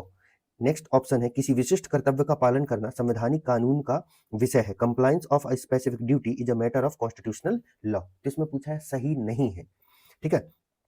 तो देखिए पहले तो आप देख लीजिए सही क्या क्या है, तो इसमें से ये जो डी ऑप्शन है ये एकदम सही है। अगर फंडामेंटल ड्यूटी जो है वह इन्फोर्सिएबल नहीं है, ठीक है, मतलब सॉरी जस्टिसिएबल नहीं है, और प्रवर्तनीय भी, न्यायालय के द्वारा प्रवर्तनीय नहीं है। अगर उनको प्रवर्तनीय बनाना है तो उसके लिए सरकार को अलग से कानून बनाया गया। जैसे हमारे फंडामेंटल ड्यूटी में कहा गया कि हम अपने राष्ट्रीय ध्वज, ठीक है, अपने राष्ट्रीय प्रतीक चिन्ह जो नेशनल सिंबल्स है उनको जो है उनका आदर करना है, ये बात कही गई है। लेकिन हम उनका आदर इसलिए करते हैं क्योंकि उसके अगेंस्ट, उसके लिए जो कानून है कि अगर हम उसका अनादर करेंगे तो उसके लिए हमें सजा दी जा सकती है। अब हमें ये भी तो कहा गया है कि सार्वजनिक स्थानों की सुरक्षा कीजिए, ठीक है, लेकिन लिखा रहता है कि सार्वजनिक संपत्ति को नुकसान पहुंचाना दंडनीय अपराध है। क्योंकि अगर जहां ये नहीं लिखा रहता तो सार्वजनिक स्थानों की क्या स्थिति, कभी सार्वजनिक बस देखिए, सार्वजनिक पार्क देखिए, लोग उसको जो है एकदम कहीं कूड़ा घर बना देंगे, तो कहीं उसको जो है, गांवों में भी आजकल ये चीजें चलती हैं कि जो गांवों में जो सरकार के द्वारा जो स्कूल, एक तो वो ठेकेदार ऐसे जो इंजीनियर्स होते हैं या ठेकेदार जो टेंडर लेते हैं ऐसे स्कूल बनाते हैं कि कब वो बिल्डिंग ढह जाए उसका कोई भरोसा नहीं, और उसमें भी लोग कहीं पत्थरबाजी करेंगे, कहीं अपने प्यार का इजहारनामा लिखेंगे, कहीं सब तमाम चीजें। तो जो है अगर उसको लागू करना है फंडामेंटल ड्यूटी को, तो उसके लिए जरूरी क्या होता है, कानून बनाना। सही है ये स्टेटमेंट। अस्पष्ट विधियों की व्याख्या हेतु इनका प्रयोग नहीं किया जा सकता, ये भी सही है। मतलब विधि की व्याख्या, किसी कानून की व्याख्या के लिए फंडामेंटल ड्यूटी का उपयोग नहीं किया जा सकता। फंडामेंटल राइट का किया जा सकता है, प्रियम्बल का किया जा सकता है, डीपीएसपी का किया जा सकता है, लेकिन इसका नहीं किया जाता। उन्हें केवल संवैधानिक संशोधन से ही बढ़ाया जा सकता है, ये स्टेटमेंट भी सही है। अगर फंडामेंटल ड्यूटी को इंक्रीज करना है, मान लीजिए अभी हमारे संविधान में 11 फंडामेंटल ड्यूटी है, उसको 12 करना है, तो उसके लिए संवैधानिक संशोधन करना पड़ेगा, अमेंडमेंट करना पड़ेगा। मतलब आर्टिकल जो है 360 का यहाँ पर यूज होगा। ठीक है, हुआ भी पहले जो संविधान, जब 42वां संविधान संशोधन किया गया था, तो उसमें जो है 10 फंडामेंटल ड्यूटी थे। फिर एक 86वें संविधान संशोधन के माध्यम से उसमें एक और फंडामेंटल ड्यूटी ऐड किया गया, और ये कह रहा है उन्हें परमादेश द्वारा प्रभावी बनाया जा सकता है। ये स्टेटमेंट गलत है, क्योंकि मैंने आपको बताया कि fundamental duties are non justiciable, है ना, तो ये नहीं किया जा सकता। तो सही आंसर होगा आपका ए। नेक्स्ट क्वेश्चन देखते हैं हम लोग। नेक्स्ट क्वेश्चन हमारा कहता है, निम्नलिखित में से कौन एक गलत है, which of the following is incorrect, है ना। पहला ऑप्शन है आपका, मूल कर्तव्य मौलिक अधिकारों का हिस्सा है, fundamental duties are part of fundamental rights. मूल कर्तव्य मौलिक अधिकारों का भाग नहीं, fundamental duties are not a part of fundamental rights. संविधान के भाग 4A में मौलिक कर्तव्य गिनाए गए हैं, fundamental duties are listed in part 4A। Article 51A में 11 मूल कर्तव्यों का वर्णन है, article 51A list 11 fundamental duties. मतलब एक तरीके से ये क्वेश्चन भी है, और इस क्वेश्चन ने फंडामेंटल ड्यूटी से रिलेटेड सारे एस्पेक्ट को एक साथ पूछ भी लिया है, उसके कॉन्स्टिट्यूशनल प्रोविजन से रिलेटेड सारे एस्पेक्ट को एक साथ पूछ लिया है। ठीक है, बहुत बढ़िया एग्जामिनर ने जो है यहाँ पर क्वेश्चन को सेट किया है। देख लेते हैं क्या है आंसर। मूल कर्तव्य मौलिक अधिकारों का हिस्सा है, नहीं भाई, मौलिक अधिकार जो है पार्ट 3rd में है, और मूल कर्तव्य जो है पार्ट 4A में है, अलग अलग है दोनों। तो यही स्टेटमेंट गलत है, और यही हमको बताना है, बाकी सब सही है, बाकी सारे स्टेटमेंट जो है वो सही है। नेक्स्ट क्वेश्चन देखते हैं हम लोग। नेक्स्ट क्वेश्चन क्या कहता है आपका जो है, नेक्स्ट क्वेश्चन कहता है, भारतीय संविधान के अंतर्गत निम्न में से कौन सा एक मूल कर्तव्य नहीं है। ठीक है, which of the following is not a fundamental duty under the constitution, ये बात इसमें कही गई है ना। तो पहला ऑप्शन है, लोक चुनावों में मतदान करना, वोटिंग इन पब्लिक इलेक्शंस, वैज्ञानिक प्रवृत्ति का विकास करना, डेवलप साइंटिफिक टेम्पर, सार्वजनिक संपत्ति की सुरक्षा करना, सेफ गार्ड पब्लिक प्रॉपर्टी, संविधान के प्रति निष्ठावान रहना, avoid by and respect the constitution. इसमें से कौन सा एक मूल कर्तव्य नहीं है। तो देखिए, ये तो पहला, ये जो डी वाला ऑप्शन है, ये पहली फंडामेंटल ड्यूटी है ना, पहले नंबर का फंडामेंटल ड्यूटी है कि हम भारतीय संविधान के प्रति जो है आस्था रखें और उसका सम्मान करें। सार्वजनिक संपत्तियों की सुरक्षा करें, ये भी हमारा मूल कर्तव्य है, क्योंकि भारत के नागरिकों को ये बताना जरूरी है कि आप ही के टैक्स के पैसे से बना है। ठीक है, जिस रोड को आप बार बार खोद रहे हैं, ठीक है, जिन बसों में या जो सरकारी बसें हैं जिनके कहीं लोग बैठ करके जो है सीट में ब्लेड चलाएंगे, या कोई जो पब्लिक प्रॉपर्टी है, जैसे कहीं पर कहीं वॉकिंग के लिए कुछ बनाया गया है सरकार के द्वारा, टाइल्स वाइल्स लगाया गया है, तो वहाँ लोग क्रिकेट खेलने लग जाते हैं बल्ला बल्ला लेके।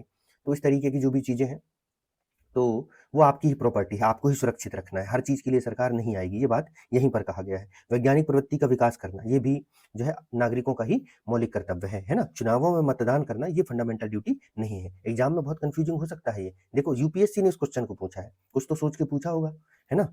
तो इसका सही आंसर है ए। ठीक है, ये बात आप लोग याद रखना कि मतदान करना ये हमारा मूल कर्तव्य नहीं है। ठीक है, ये हमारी रिस्पॉन्सिबिलिटी है, पर इंक्लूड नहीं किया गया इसमें। नेक्स्ट है आपका 42वें संशोधन अधिनियम 1976 से भारतीय संविधान में एक नया अध्याय जोड़ा गया। A new chapter was added to the Indian constitution by 42nd amendment act 1976। तो अब इतनी बार से हम पढ़ रहे हैं, ऑप्शन देख लीजिए एक बार आपको फटाफट। पहला ऑप्शन है आपका यहाँ पर, संघीय क्षेत्रों के प्रशासन से संबंधित, related to administration of union territories, अंतर्राज्यीय परिषदों के निर्माण, creation of inter state councils, मौलिक कर्तव्य, फंडामेंटल ड्यूटीज, इनमें से कोई नहीं, नन ऑफ द अबव। तो इसका सही आंसर है दोस्तों वो क्या है, मौलिक कर्तव्य को जो है ऐड किया गया था। ठीक है, संघीय क्षेत्रों के प्रशासन से संबंधित नहीं, अंतर्राज्यीय परिषदों का निर्माण जो है इससे संबंधित नहीं है। ठीक है, नेक्स्ट क्वेश्चन देख लीजिए आप लोग। नेक्स्ट क्वेश्चन क्या कहता है, निम्नलिखित में से कौन सा एक राज्य का नीति निदेशक सिद्धांत संविधान में बाद में जोड़ा गया। Which of the following DPSP was added to the constitution later, मतलब डीपीएसपी में बाद में अमेंडमेंट करके उसको जो है ऐड किया गया है। पहला ऑप्शन है ग्राम पंचायतों का संगठन, ऑर्गेनाइजेशन ऑफ विलेज पंचायत, गौवध निषेध, प्रोहिबिशन ऑफ काउ स्लॉटर, मुफ्त कानूनी सहायता, फ्री लीगल एड, समान नागरिक संहिता, यूनिफॉर्म सिविल कोड। तो ये भी मैं आपको एक्सप्लेन कर दिया हूं, क्या है सही आंसर, बताएं जल्दी से फटाक से। इसका सही आंसर है सी, है ना। ये जो है 39A में जो है इसे ऐड किया गया था 42वें संविधान संशोधन के द्वारा, बाकी ये सारी चीजें पहले से मौजूद थी डीपीएसपी में। नेक्स्ट क्वेश्चन देखते हैं हम लोग। नेक्स्ट क्वेश्चन कहता है, भारत की प्रभुता, एकता और अखंडता की रक्षा का मूल कर्तव्य आर्टिकल 51A किस स्थान पर है। The duty to protect the sovereignty unity and integrity of India is placed at which position in article 51A। ये राजस्थान के उसमें पूछा गया है एग्जाम में 2014 में। ये बहुत डेप्थ में क्वेश्चन है, इस तरीके के क्वेश्चन जनरली नहीं पूछे जाते हैं, लेकिन कभी कभी जब क्वेश्चन पेपर को थोड़ा टफ बनाना होता है तब इस तरीके के क्वेश्चन आपके एग्जाम में पूछ लिए जाते हैं। और अगर इस तरीके के क्वेश्चन नहीं बने आपसे इन केस किसमें एग्जाम में, तो घबराना नहीं, एग्जाम में अपना धैर्य बना करके रखना, क्योंकि कुछ क्वेश्चंस प्रेशर क्रिएट करने के लिए एग्जामिनर के द्वारा पूछे जाते हैं। यहाँ पर आप अपना आपा नहीं खो देना, ठीक है, कि बताओ मैंने ये नहीं पढ़ा, कितना बुरा हूं मैं, है ना, मुझसे बुरा कोई नहीं है, मैं किसी काम का नहीं हूं। एग्जामिनेशन हॉल में ऐसे ही होता है, अपना सारा निकम्मापन उसी दिन आता है व्यक्ति को। एक तो मरण सैया में, है ना, जब वो मरने वाला होता है तब उसको अपने पूरा जीवन दिखता है कि मैंने क्या किया है और क्या नहीं किया। इसलिए कहते हैं अच्छे कर्म करने चाहिए, क्योंकि अब वो मरने वाला है, अब वो कुछ नहीं कर सकता, ठीक है, तब उसको दिखता है कि मैंने क्या सही किया है और क्या गलत किया है, जब वो कुछ नहीं कर सकता। वैसे ही छात्रों को उन्होंने साल भर क्या किया है और क्या नहीं किया है ये दिखता है एग्जामिनेशन हॉल में, जहां बैठ के वो कुछ नहीं कर सकते, क्योंकि पहले अगर चेतना आ जाए, है ना, तो फिर क्या हो, फिर बात ही अलग है। लेकिन एग्जामिनेशन हॉल में सारी चीजें आ जाती, काश उस दिन में पढ़ लिया होता, दोस्तों के साथ घूमने न गया होता, क्लास में भैया की क्लास अटेंड कर लिया होता, क्लास अटेंड करके थोड़ा प्रैक्टिस कर लिया होता, ठीक है। तो वो सब बातें जो है एग्जामिनेशन हॉल में याद आती है, जहां आप कुछ नहीं कर सकते हैं, ठीक है। तो इसका सही ऑप्शन है ए। क्या है सही ऑप्शन? ए है, ठीक है। नेक्स्ट क्वेश्चन देखिए आप। क्वेश्चन है निम्नलिखित युग्मों में से कौन सुमेलित नहीं है? Which of the following pair is not correctly matched, है ना, भाग मिलाना है आपको। भाग द्वितीय में क्या नागरिकता है, भाग तृतीय में क्या मूल अधिकार फंडामेंटल राइट है, भाग चतुर्थ में मतलब फोर्थ में क्या डीपीएसपी है, और भाग फिफ्थ में क्या मूल कर्तव्य है। आपको बताना है कि कौन सा सुमेलित नहीं है। तो आप सभी को पता है कि फंडामेंटल ड्यूटी से रिलेटेड प्रोविजन पार्ट 4A में किया गया है। कहां पर किया गया? पार्ट 4A में किया गया है, पार्ट 5 में नहीं, है ना। तो ये सुमेलित नहीं है। नेक्स्ट क्वेश्चन देखिए आपका। नेक्स्ट क्वेश्चन क्या कहता है? निम्नलिखित में से किस कमिटी आयोग ने मूल कर्तव्यों को संविधान में शामिल करने की संस्तुति की थी? मतलब फंडामेंटल ड्यूटी को संविधान में शामिल करने के लिए कौन सी कमिटी बनाई गई थी? Which committee recommended incorporation of fundamental duties in the constitution? Option है आपके Swaran Singh committee, Ashok Mehta committee, Balram Jakhar committee और सरकारिया कमीशन, ठीक है। तो इसका सही आंसर आप सबको पता है, 1972 में जो है स्वर्ण सिंह समिति, सरदार स्वर्ण सिंह कमेटी बनाई गई थी, जिसमें 3 मेंबर थे, ठीक है ना। और उसकी सलाह पर जो है 42वें संशोधन के द्वारा जो है इसको ऐड किया गया था। अशोक मेहता समिति पंचायती राज से संबंधित है और सरकारिया कमीशन जो है केंद्र राज्य संबंधों से संबंधित है, ठीक है ना। नेक्स्ट क्वेश्चन देखते हैं हम लोग। नेक्स्ट क्वेश्चन क्या कहता है? भारतीय नागरिकों के मूल कर्तव्यों में निम्न में कौन शामिल है या है? Which of the following are included among the fundamental duties of Indian citizen, ठीक है। पहला ऑप्शन है, देखिए यूपीएससी के क्वेश्चन हमने इसी तरीके का पहले भी सॉल्व किया है और यूपीएससी ने फिर से 2012 में 2 साल बाद इसी तरीके के क्वेश्चन फिर पूछ लिया, कुछ ऑप्शंस को चेंज कर करके। तो इसमें पहला है वो है मिश्रित संस्कृति की समृद्ध विरासत की रक्षा, protecting the rich heritage of composite culture. सामाजिक अन्याय से कमजोर वर्गों की रक्षा, protecting weaker section from social injustice. वैज्ञानिक मनोदशा और खोज की भावना का विकास, developing scientific temper and spirit of inquiry. बिल्ली ने रास्ता काट दिया तो क्यों काटा? क्या होगा उससे? किसी ने कह दिया अशुभ होता है तो तुम घर से निकले ही नहीं, ठीक है। कोई तुमको खाली बाल्टी दिखा दिया तो घर से निकले ही नहीं। तो तर्क करो कि आखिर क्यों, क्या कारण है उसके। हाँ, मैं ये मानता हूं कि मतलब सभी चीजों के उत्तर हमें प्राप्त नहीं हो सकते, अभी मानव विकास की उस स्थिति में नहीं पहुंचा है कि वो सभी चीजों के उत्तर को प्राप्त कर सके, लेकिन कुछ चीजों में तो तर्क किया जा सकता है, ठीक है। कुछ चीजों पर जो है तार्किक दृष्टिकोण को अपनाया जा सकता है, साइंटिफिक दृष्टिकोण को अपनाया जा सकता है। साइंस की अपनी सीमा है, लेकिन फिर भी, ठीक है, बाबाओं के चक्कर से तो इंसान बच सकता है, ठीक है। इस देश का तो आधा कल्याण इसी बात पे हो जाए कि लोग बाबाओं का चक्कर छोड़ दें, ठीक है। उसमें सब शामिल है, सभी धर्मों के लोग शामिल, सभी धर्मों में बाबा मौजूद हैं, ठीक है। नेक्स्ट जो ऑप्शन दिया गया है, व्यक्तिक और सामूहिक कार्यकलापों में उत्कृष्टता के लिए प्रयत्न, striving for excellence in all sphere of activity. मतलब जो भी आप काम कर रहे हैं उसमें जो है एक्सीलेंस को अचीव कीजिए, थोड़ा ये किए, थोड़ा वो किए, थोड़ा ये किए, ऐसा नहीं। एक एक 6 महीने यूपीएससी की तैयारी की, 6 महीने पीएससी की तैयारी की, फिर एसआई की तैयारी करने लग गए, फिर एसएससी की तैयारी करने लग गए। कोई भी एक काम करो अपनी क्षमता के अनुसार और उस काम में जो है एक्सीलेंस को अचीव करो, वहीं तुम्हें सफलता हासिल हो जाएगी। जैसे वो कहा भी जाता है ना कि अगर आप जूता भी सिल रहे हो तो उसको इतने अच्छे तरीके से उसकी सिलाई करो कि एक दिन आप जो एक ब्रांड बन जाए उसके लिए, ठीक है, जैसे बाटा। तो इस तरीके की बात इसमें कही गई। तो इसमें पूछा है कौन सा शामिल नहीं है, तो इसका सही आंसर होगा, ठीक है, वह है ये वाला। अच्छा, इसमें से आपको बताना कौन सा शामिल नहीं है, है ना। तो शामिल कौन कौन से पहले तो ये देख लो, 1 शामिल है, 3 शामिल है, 4 शामिल है, ठीक है। तो ये सारे नहीं हो सकते, है ना। सही आंसर बचता है बी, तो इसका सही आंसर होगा बी। सामाजिक अन्याय से कमजोर वर्गों की रक्षा करना ये सरकार का दायित्व है, आपका दायित्व नहीं है, ठीक है। हाँ, आप उन्हें सम्मान दे सकते हैं, जो कमजोर वर्ग हैं उन्हें सम्मान दीजिए, उनके साथ भ्रातृत्व का बिहेव कीजिए, मतलब भाईचारे की जो है उनके साथ जो है व्यवहार कीजिए, ये आपका कर्तव्य है, लेकिन उनका कल्याण, उनकी रक्षा करने की दायित्व सरकार की है, ठीक है। नेक्स्ट क्वेश्चन देखते हैं। नेक्स्ट क्वेश्चन है हमारा, भारत के संविधान के अंतर्गत ग्राम पंचायतों का गठन under the Indian constitution establishment of village panchayat is एक मूल अधिकार है, अ फंडामेंटल राइट, एक मूल कर्तव्य, अ फंडामेंटल ड्यूटी, एक निदेशक सिद्धांत, a directive principle and none of these. तो आपको बताना है कि ग्राम पंचायतों का गठन जो है वह उसका प्रोविजन कहाँ पर किया गया है ना। तो इसका सही आंसर आप सबको पता है कि ये निदेशक सिद्धांतों में आर्टिकल 40 के अंतर्गत किया गया है। नेक्स्ट क्वेश्चन देखते हैं हम लोग।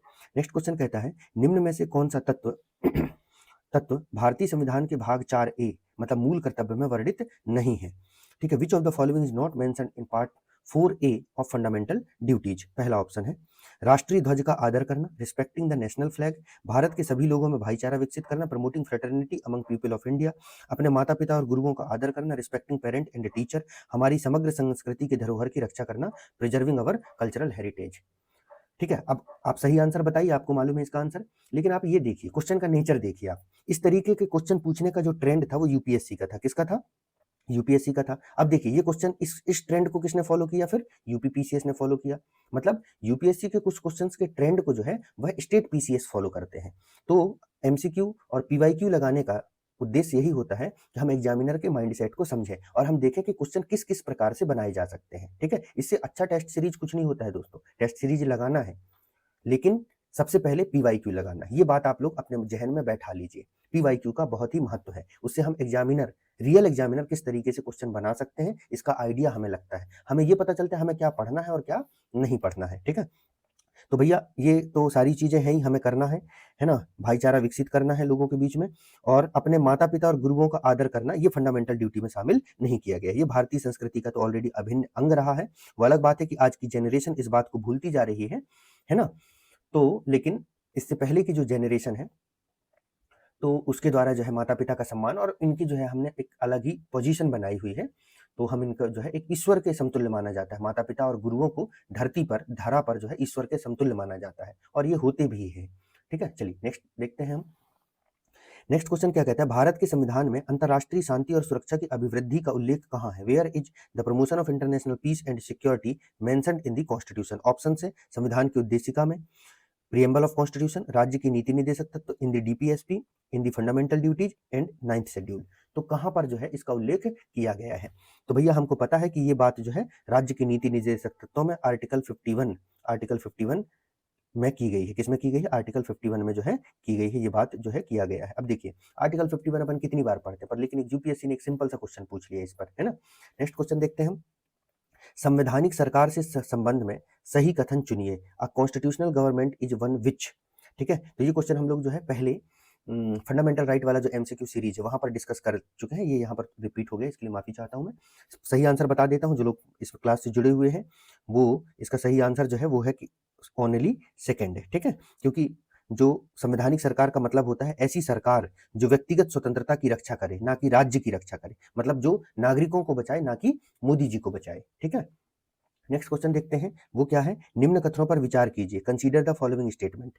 पहला ऑप्शन है आपका, इसमें पहला स्टेटमेंट है 44वें संशोधन 1978 ने सभी निदेशक तत्वों को अनुच्छेद अनुच्छेद 14 और 19 से ऊपर प्राथमिकता दी है, ठीक है। 44th amendment gave all DPSP priority over fundamental rights under article 14 and 19, ठीक है, ये बात कह रहा है। और दूसरा स्टेटमेंट कह रहा है यहाँ पर, मिनर्वा मिल्स केस 1980 में सुप्रीम कोर्ट ने कहा कि केवल आर्टिकल 39B व सी के डीपीएसपी को ही एफआर पर प्राथमिकता मिलेगी। Minerva Mills judgment stated only article 39B and C DPSP can override fundamental rights, ठीक है। अब आपको इन स्टेटमेंट के आधार पर सही आंसर सेलेक्ट करना है, ठीक है। क्या दोनों गलत है ना, इसमें आपको हाँ करेक्ट आंसर बताना है भाई ना, यहाँ पर ये लिखा नहीं है, आपको जो है यहाँ पर सही आंसर मतलब सही उत्तर का चुनाव करना है। क्या जो है केवल पहला सही है ना, क्या केवल दूसरा सही है या दोनों सही नहीं है, ठीक है, मतलब दोनों सही है, क्या इसका सही आंसर होगा। तो अब इसको थोड़ा सा मैं एक्सप्लेन कर रहा हूँ और इस तरीके के क्वेश्चन के लिए जो है पीएससी के एमपीपीएससी के छात्र जो है प्रिपेयर रहे। बहुत जल्द ये क्वेश्चन जो है पीएससी में रिपीट होने वाला है। ठीक है, तो क्योंकि आजकल पीएससी में जो है जो सुप्रीम कोर्ट के जजमेंट से रिलेटेड काफी क्वेश्चंस पूछे जा रहे हैं। तो आप देखिए पहला स्टेटमेंट क्या कहता है, 44वें संशोधन 1978 ने सभी निदेशक तत्वों को अनुच्छेद 14 और 19 से ऊपर प्राथमिकता दी है। ये गलत बात है। ठीक है, ये प्राथमिकता जो है 44वें संशोधन ने नहीं, ये प्राथमिकता जो है 42वें संशोधन ने दी थी, जिसे बाद में सुप्रीम कोर्ट ने इस प्रोविजन को जो है स्ट्रक डाउन कर दिया था, मतलब समाप्त कर दिया था। और मिनर्वा मिल्स केस 1980 में सुप्रीम कोर्ट ने कहा कि केवल अनुच्छेद 39 बी और सी के संदर्भ में डीपीएसपी को जो है वरीयता प्राप्त है। ये स्टेटमेंट यहाँ पर सही है। तो आपका सही आंसर हो जाएगा क्या, यहाँ पर बी, सॉरी सी, सही आंसर क्या हो जाएगा सी।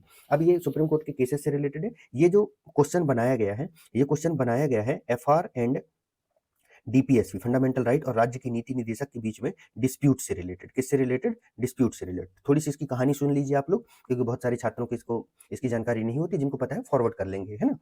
क्या है यहाँ पर कि मुद्दा ये था कि मैंने जहां पढ़ाया था वहां पर बताया भी था कि आप सपोज करो कि डीपीएसपी जो है ना, वो क्या है, एक केले का पेड़ है ना, या सपोज कर लो इसको जो है ये बेर का पेड़ है ना, थोड़ी देर के लिए बेर का पेड़ जानते हो जिसमें कांटे होते हैं, और फंडामेंटल राइट जो है ये केले का पेड़ है। ठीक है, केले का पेड़ है। ये दोनों एक दूसरे के एडजेकेंट ऐसे लगे हुए हैं। ठीक है, ये केले का पेड़ है ना, ये केले का पेड़ है, और ये जो है ये बेर का पेड़ है, ये एक दूसरे के आसपास लगे हुए हैं। अब ये दोनों ना तो केला बेर को नुकसान पहुंचाना चाहता ना बेर केले को नुकसान पहुंचाना चाहता। ठीक है, लेकिन ये जब हवा चल रही होती है तो ये हवा चली है ना, तो अब हवा पे तो इन दोनों का कंट्रोल नहीं है, तो क्या होता है, ये बेर का पेड़ केले से टकराता है और ये तो केले का पेड़ बेर से टकराता है। ऐसे कंडीशन में बेर को तो कोई नुकसान नहीं होता, लेकिन केले को नुकसान हो जाता है। ऐसी स्थिति यहां पर भी है कि जब डीपीएसपी को लागू किया जाता है, ठीक है, तो क्या होता है, फंडामेंटल राइट को कुछ नुकसान पहुंच जाते हैं। मतलब फंडामेंटल राइट, व्यक्तिगत आजादी थोड़ी कम हो जाती है, क्योंकि जो आपका फंडामेंटल राइट है, वो व्यक्तिवादी है। मैंने बताया भी आपको कैसा है, व्यक्तिवादी है ना। और जो डीपीएसपी है वो एक तरीके से अगर मैं कहूँ मोटा मोटा, तो पूरा तो नहीं, लेकिन उसका चरित्र जो है क्या है, समाजवादी है, या वो जो है कल्याणकारी है। ठीक है ना, कल्याणकारी है वो।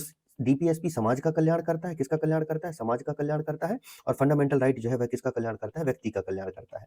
तो कई बार समाज के कल्याण के लिए जो है व्यक्ति के अधिकारों की, व्यक्ति की स्वतंत्रता की बलि देनी पड़ती है। जैसे आप चाहते तो हैं कि आपका विवाह जो है आपकी मासूका के साथ हो, लेकिन परिवार की भलाई के लिए आपको अपने मासूका का या अपने जो है जो प्रेमी प्रेमिका जो भी है उनका परित्याग करना पड़ता है।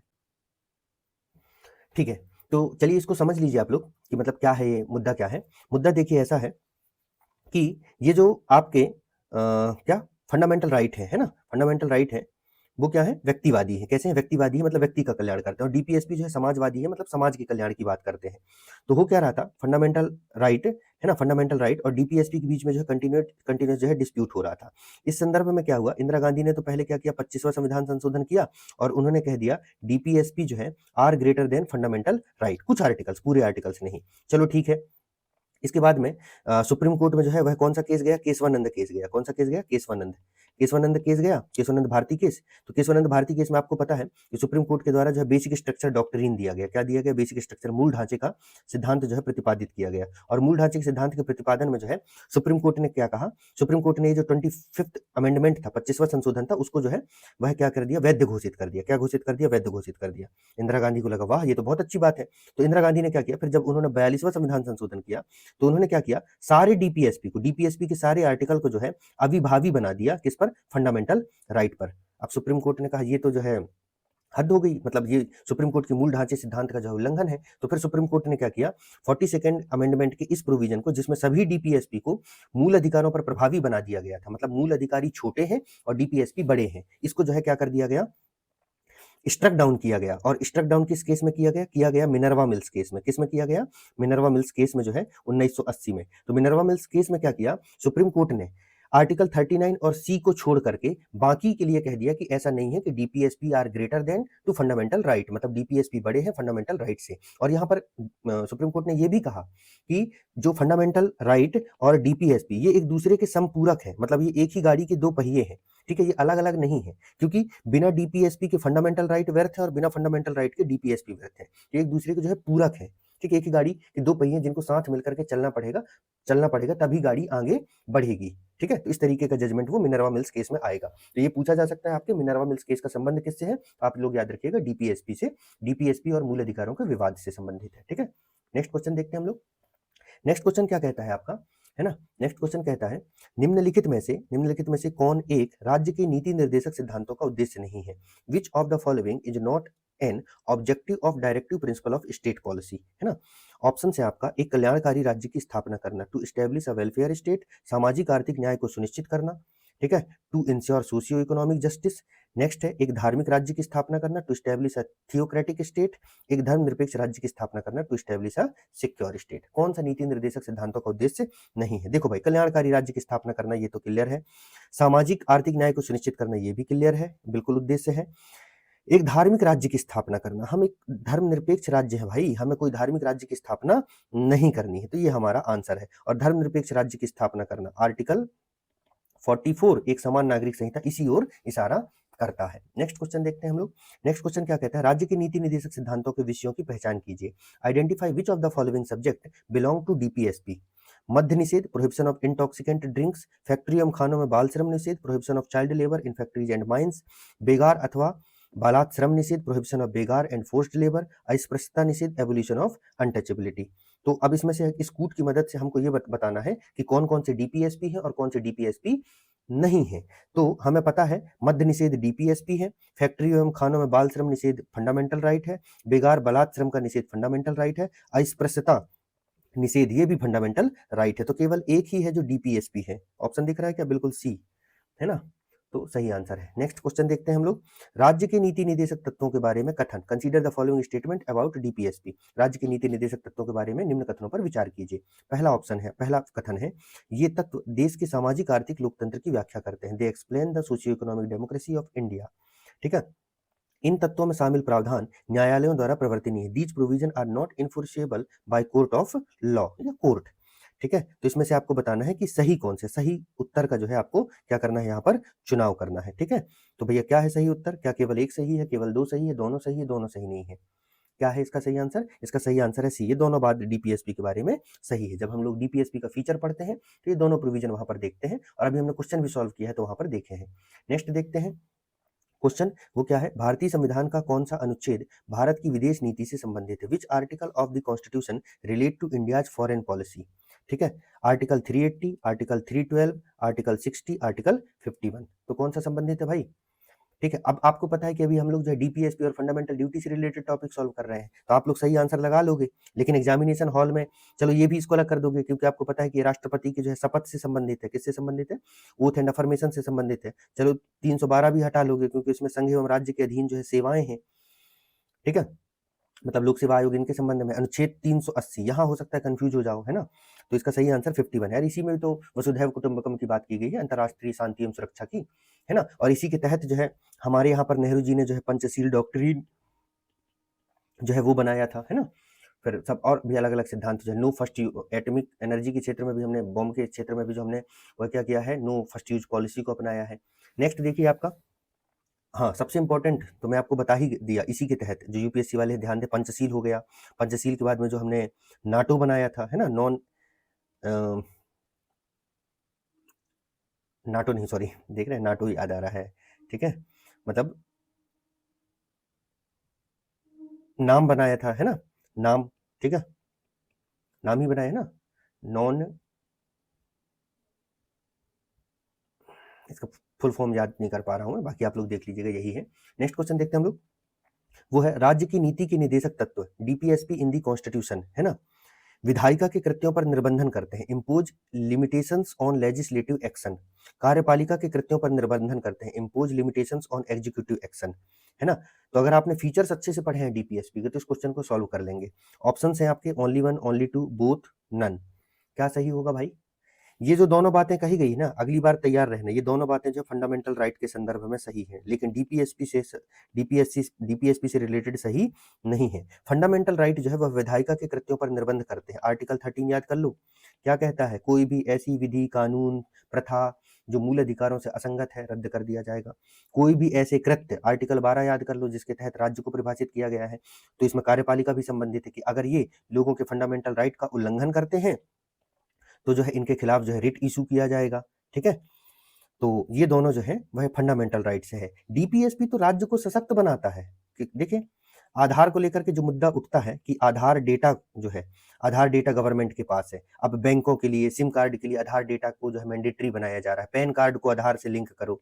अब कोई कहता है कि भाई मुझे अपने पैन को आधार से लिंक नहीं करना है, तो गवर्नमेंट क्या कहती है कि देखो ऐसा है कि अगर तुम आधार से लिंक नहीं करोगे तो तुम्हें जो है गवर्नमेंट स्कीम का जो है वह फायदा नहीं मिलेगा। ठीक है, बिना आधार कार्ड के आप किसी भी सरकारी योजना का लाभ नहीं उठा सकते। तो यहाँ पर डीपीएसपी सरकार को सशक्त करता है, लेकिन फंडामेंटल राइट सरकार को सशक्त नहीं करता, उसकी जिम्मेदारियां बढ़ाता है ना। यही तो दोनों डिफरेंस है। नेक्स्ट क्वेश्चन देखते हैं, राज्य के नीति निर्देशक तत्वों को अध्ययन हेतु किन किन भागों में विभाजित किया जा सकता है। ठीक है, DPSP can be classified under which category for study purpose. क्या उसको समाजवादी पे विभाजित किया जा सकता है, क्या उदार बौद्धिकवादी लिबरल इंटेलेक्चुअल है, क्या गांधीवादी है, या नन ऑफ द अबव है। तो हमको पता है, हमने डीपीएसपी को पहले ही मैं आपको बता चुका हूँ 3 तरीके से क्लासिफाइड किए हुए हैं। ठीक है, संविधान ने नहीं किया है इसको, जो है वह संविधान जो वेत्ता रहे हैं उन्होंने इसको अलग अलग तरीके से क्लासिफाइड किया हुआ है। तो इसका सही आंसर हो जाएगा डी। क्या हो जाएगा? सही आंसर डी हो जाएगा। नेक्स्ट क्वेश्चन देखते हैं, वो क्या कहते हैं, निम्न में से कौन स्वर्ण सिंह समिति के सदस्य रहे हैं? Who among are following were member of the Swaran Singh committee. ठीक है, आरएएस में पूछा गया था। आरएएस की आदत है राजस्थान के कि कुछ जो है चौंकाने वाले क्वेश्चन वो पूछ लेता है ना। तो AR अंतुले, SS रे, हरिदेव जोशी और CM स्टीफन, इनमें से कौन जो है, इनमें से कौन कौन सदस्य रहे हैं? तो मैं आपको इसको बता दूं, रट्टा मार लेना। हरिदेव जोशी नहीं रहे हैं, है ना। तो जहां जहां सी दिख रहा हो उसको तो पहले काट दो। ठीक है, तो A, B और D ये तीनों जो है, ये कौन, अंतुले, SS रे और CM स्टीफन, ये जो है तीनों वह स्वर्ण सिंह समिति के जो है सदस्य रहे हैं। जनरली हम स्वर्ण सिंह समिति बस पढ़ते हैं, इवन लक्ष्मीकांत में भी इसका नाम वगैरह नहीं दिया हुआ है। आपको इनके नाम अगर हो तो शायद परीक्षा वाणी की किताब में दिया हुआ है ना। नेक्स्ट देखते हैं, नेक्स्ट क्वेश्चन है, भारत के संविधान में पर्यावरण संरक्षण एवं संवर्धन तथा वन व वन्य जीवन की रक्षा कहाँ निहित है? Where in the constitution do we find provision for protection and improvement of environment, forest and wild life. तो पर्यावरण संरक्षण एवं संवर्धन तथा वन्य जीव की रक्षा कहाँ निहित है भैया? केवल राज्य की नीति निर्देशक तत्वों में, ओनली इन डीपीएसपी, केवल मूल कर्तव्यों में, only in fundamental duties, A and B दोनों, both and A and B and none of the above. तो आप बताओ भैया कहाँ इसकी बात की गई है? हमने पढ़ा है कि राज्य की नीति निर्देशक तत्वों का आर्टिकल 48A इससे संबंधित है। फंडामेंटल ड्यूटी का भैया 7वें या 8वें नंबर की फंडामेंटल, 7वें नंबर का फंडामेंटल ड्यूटी से संबंधित है। तो इसके संबंध में प्रावधान जो है दोनों जगहों पर किया गया है। और ये इसलिए भी है, फंडामेंटल ड्यूटी में इस बात को इसलिए भी इंक्लूड किया गया है क्योंकि फंडामेंटल ड्यूटी को इंक्लूड किया गया है 42वें संविधान संशोधन के द्वारा, और आर्टिकल 48A को भी इंक्लूड किया गया है इसी कॉन्स्टिट्यूशन अमेंडमेंट के द्वारा। तो इंदिरा गांधी जी ने सोचा कि चलो इसको हम डीपीएसपी, मतलब अपनी जिम्मेदारी तो मान ही रहा है, सरकार ने अपनी जिम्मेदारी तो बनाया ही बनाया, साथ में जो है लोगों की जिम्मेदारी भी बना दी गई कि भैया तुम्हारी भी तो जिम्मेदारी है पर्यावरण को बचाना। ठीक है, आपको तो यहाँ पर रहना है ना, इस धरा पर, इस पृथ्वी पर तो जो आप सभी को ही रहना है।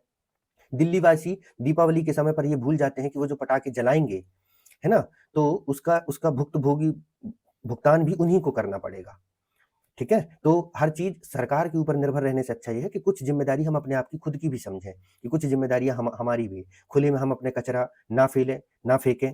ठीक है ना, अगर हमसे ये अपील की जा रही है कि दीपावली मनाना है तो उसके लिए दिए जलाइए आप लोग, थोड़ा बहुत है, बच्चे होते हैं तो रहता है कि हाँ यार फटाके वगैरह उनका जो है रहती है ना इच्छा, तो ग्रीन क्रैकर्स हैं उसके लिए, पर बहुत ज्यादा भी नहीं कि एकदम बिल्कुल शुरू हुए शाम से बिल्कुल फटाके जलाना शुरू किए तो पूरी रात जो है फटाके जलाए जा रहे हैं पूरे 10-11 दिन तक लगातार, क्योंकि उससे सिर्फ एयर पोल्यूशन नहीं हो रहा है, नॉइस पोल्यूशन भी क्रिएट हो रहा है, लाइट पोल्यूशन भी हो रहा है। आजकल तो एक नई चीजें हो रही हैं कि जो पक्षियां होते हैं, जो बर्ड्स होते हैं, वो अपना रास्ता भटक जाते हैं, उनके अंदर जो है बहुत तरीके के जो म्यूटेशंस हो रहे हैं क्योंकि बहुत ज्यादा लाइट पोल्यूशन के शिकार हो रहे हैं।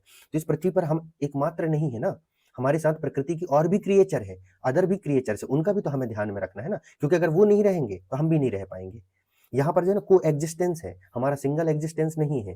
ठीक है, नेक्स्ट क्वेश्चन देखते हैं हम लोग, नेक्स्ट क्वेश्चन क्या कहता है, 42वें संशोधन द्वारा किस अनुच्छेद से श्रमिकों की प्रबंधन में भागीदारी सुनिश्चित की गई है? Which article was added by 42nd amendment to ensure workers participation in management? ये क्वेश्चन हम देख चुके हैं, इसका आर्टिकल है 41A, है ना, डी ऑप्शन सही ऑप्शन है। नेक्स्ट क्वेश्चन देखिए आपका, नेक्स्ट क्वेश्चन क्या कहता है, निम्नलिखित में से कौन सा एक सही सुमेलित नहीं है? Which of the following is not correctly matched?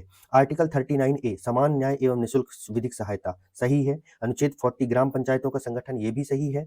अनुच्छेद 44 समान नागरिक संहिता ये भी सही है। अनुच्छेद 48 न्यायपालिका का कार्यपालिका से पृथक्करण ये जो है गलत है भैया, है ना। ये बात जो है आर्टिकल 50 में की गई है। किसमें की गई है? अनुच्छेद 50 में ये कहा गया है कि न्यायपालिका का कार्यपालिका से पृथक्करण किया जाएगा, क्योंकि ये दोनों जिस दिन मिल गए उस दिन जो है देश का बंटाधार तय है और नागरिकों की स्थिति जो है वह क्या हो जाएगी? दयनीय हो जाएगी। क्यों? क्योंकि नागरिकों को संरक्षण फिर कौन प्रदान करेगा? कौन जो है नागरिकों को जो है सुरक्षित रखेगा? क्योंकि सरकार का तो उद्देश्य होगा, आप थोड़ी सी भी सरकार के खिलाफ आवाज उठाएंगे तुरंत जो है वो आपको अंग्रेजों के जैसे ले जाकर के जेल में ठूस देंगी, ठीक है, उनके द्वारा जेल में ठूस दिया जाएगा, ठीक है। तो सरकार की आलोचना हम कर नहीं पाएंगे और वो करेंगे फिर तानाशाही, ठीक है, जैसे होता भी है। जैसे अभी आप देखिए कि बहुत सारे लोग जो सरकार की आलोचना करते हैं, सरकार के द्वारा जो उनको जेल में ठूस दिया जाता है, कहीं कभी प्रिवेंटिव डिटेंशन के नाम पर, कभी किसी के नाम पर। नेक्स्ट क्वेश्चन देखते हैं, भारत में न्यायपालिका का कार्यपालिका से पृथक्करण किससे व्यादेशित है? Separation of judiciary from the executive in India is mandatory by preamble से, डीपीएसपी से, 7th शेड्यूल से,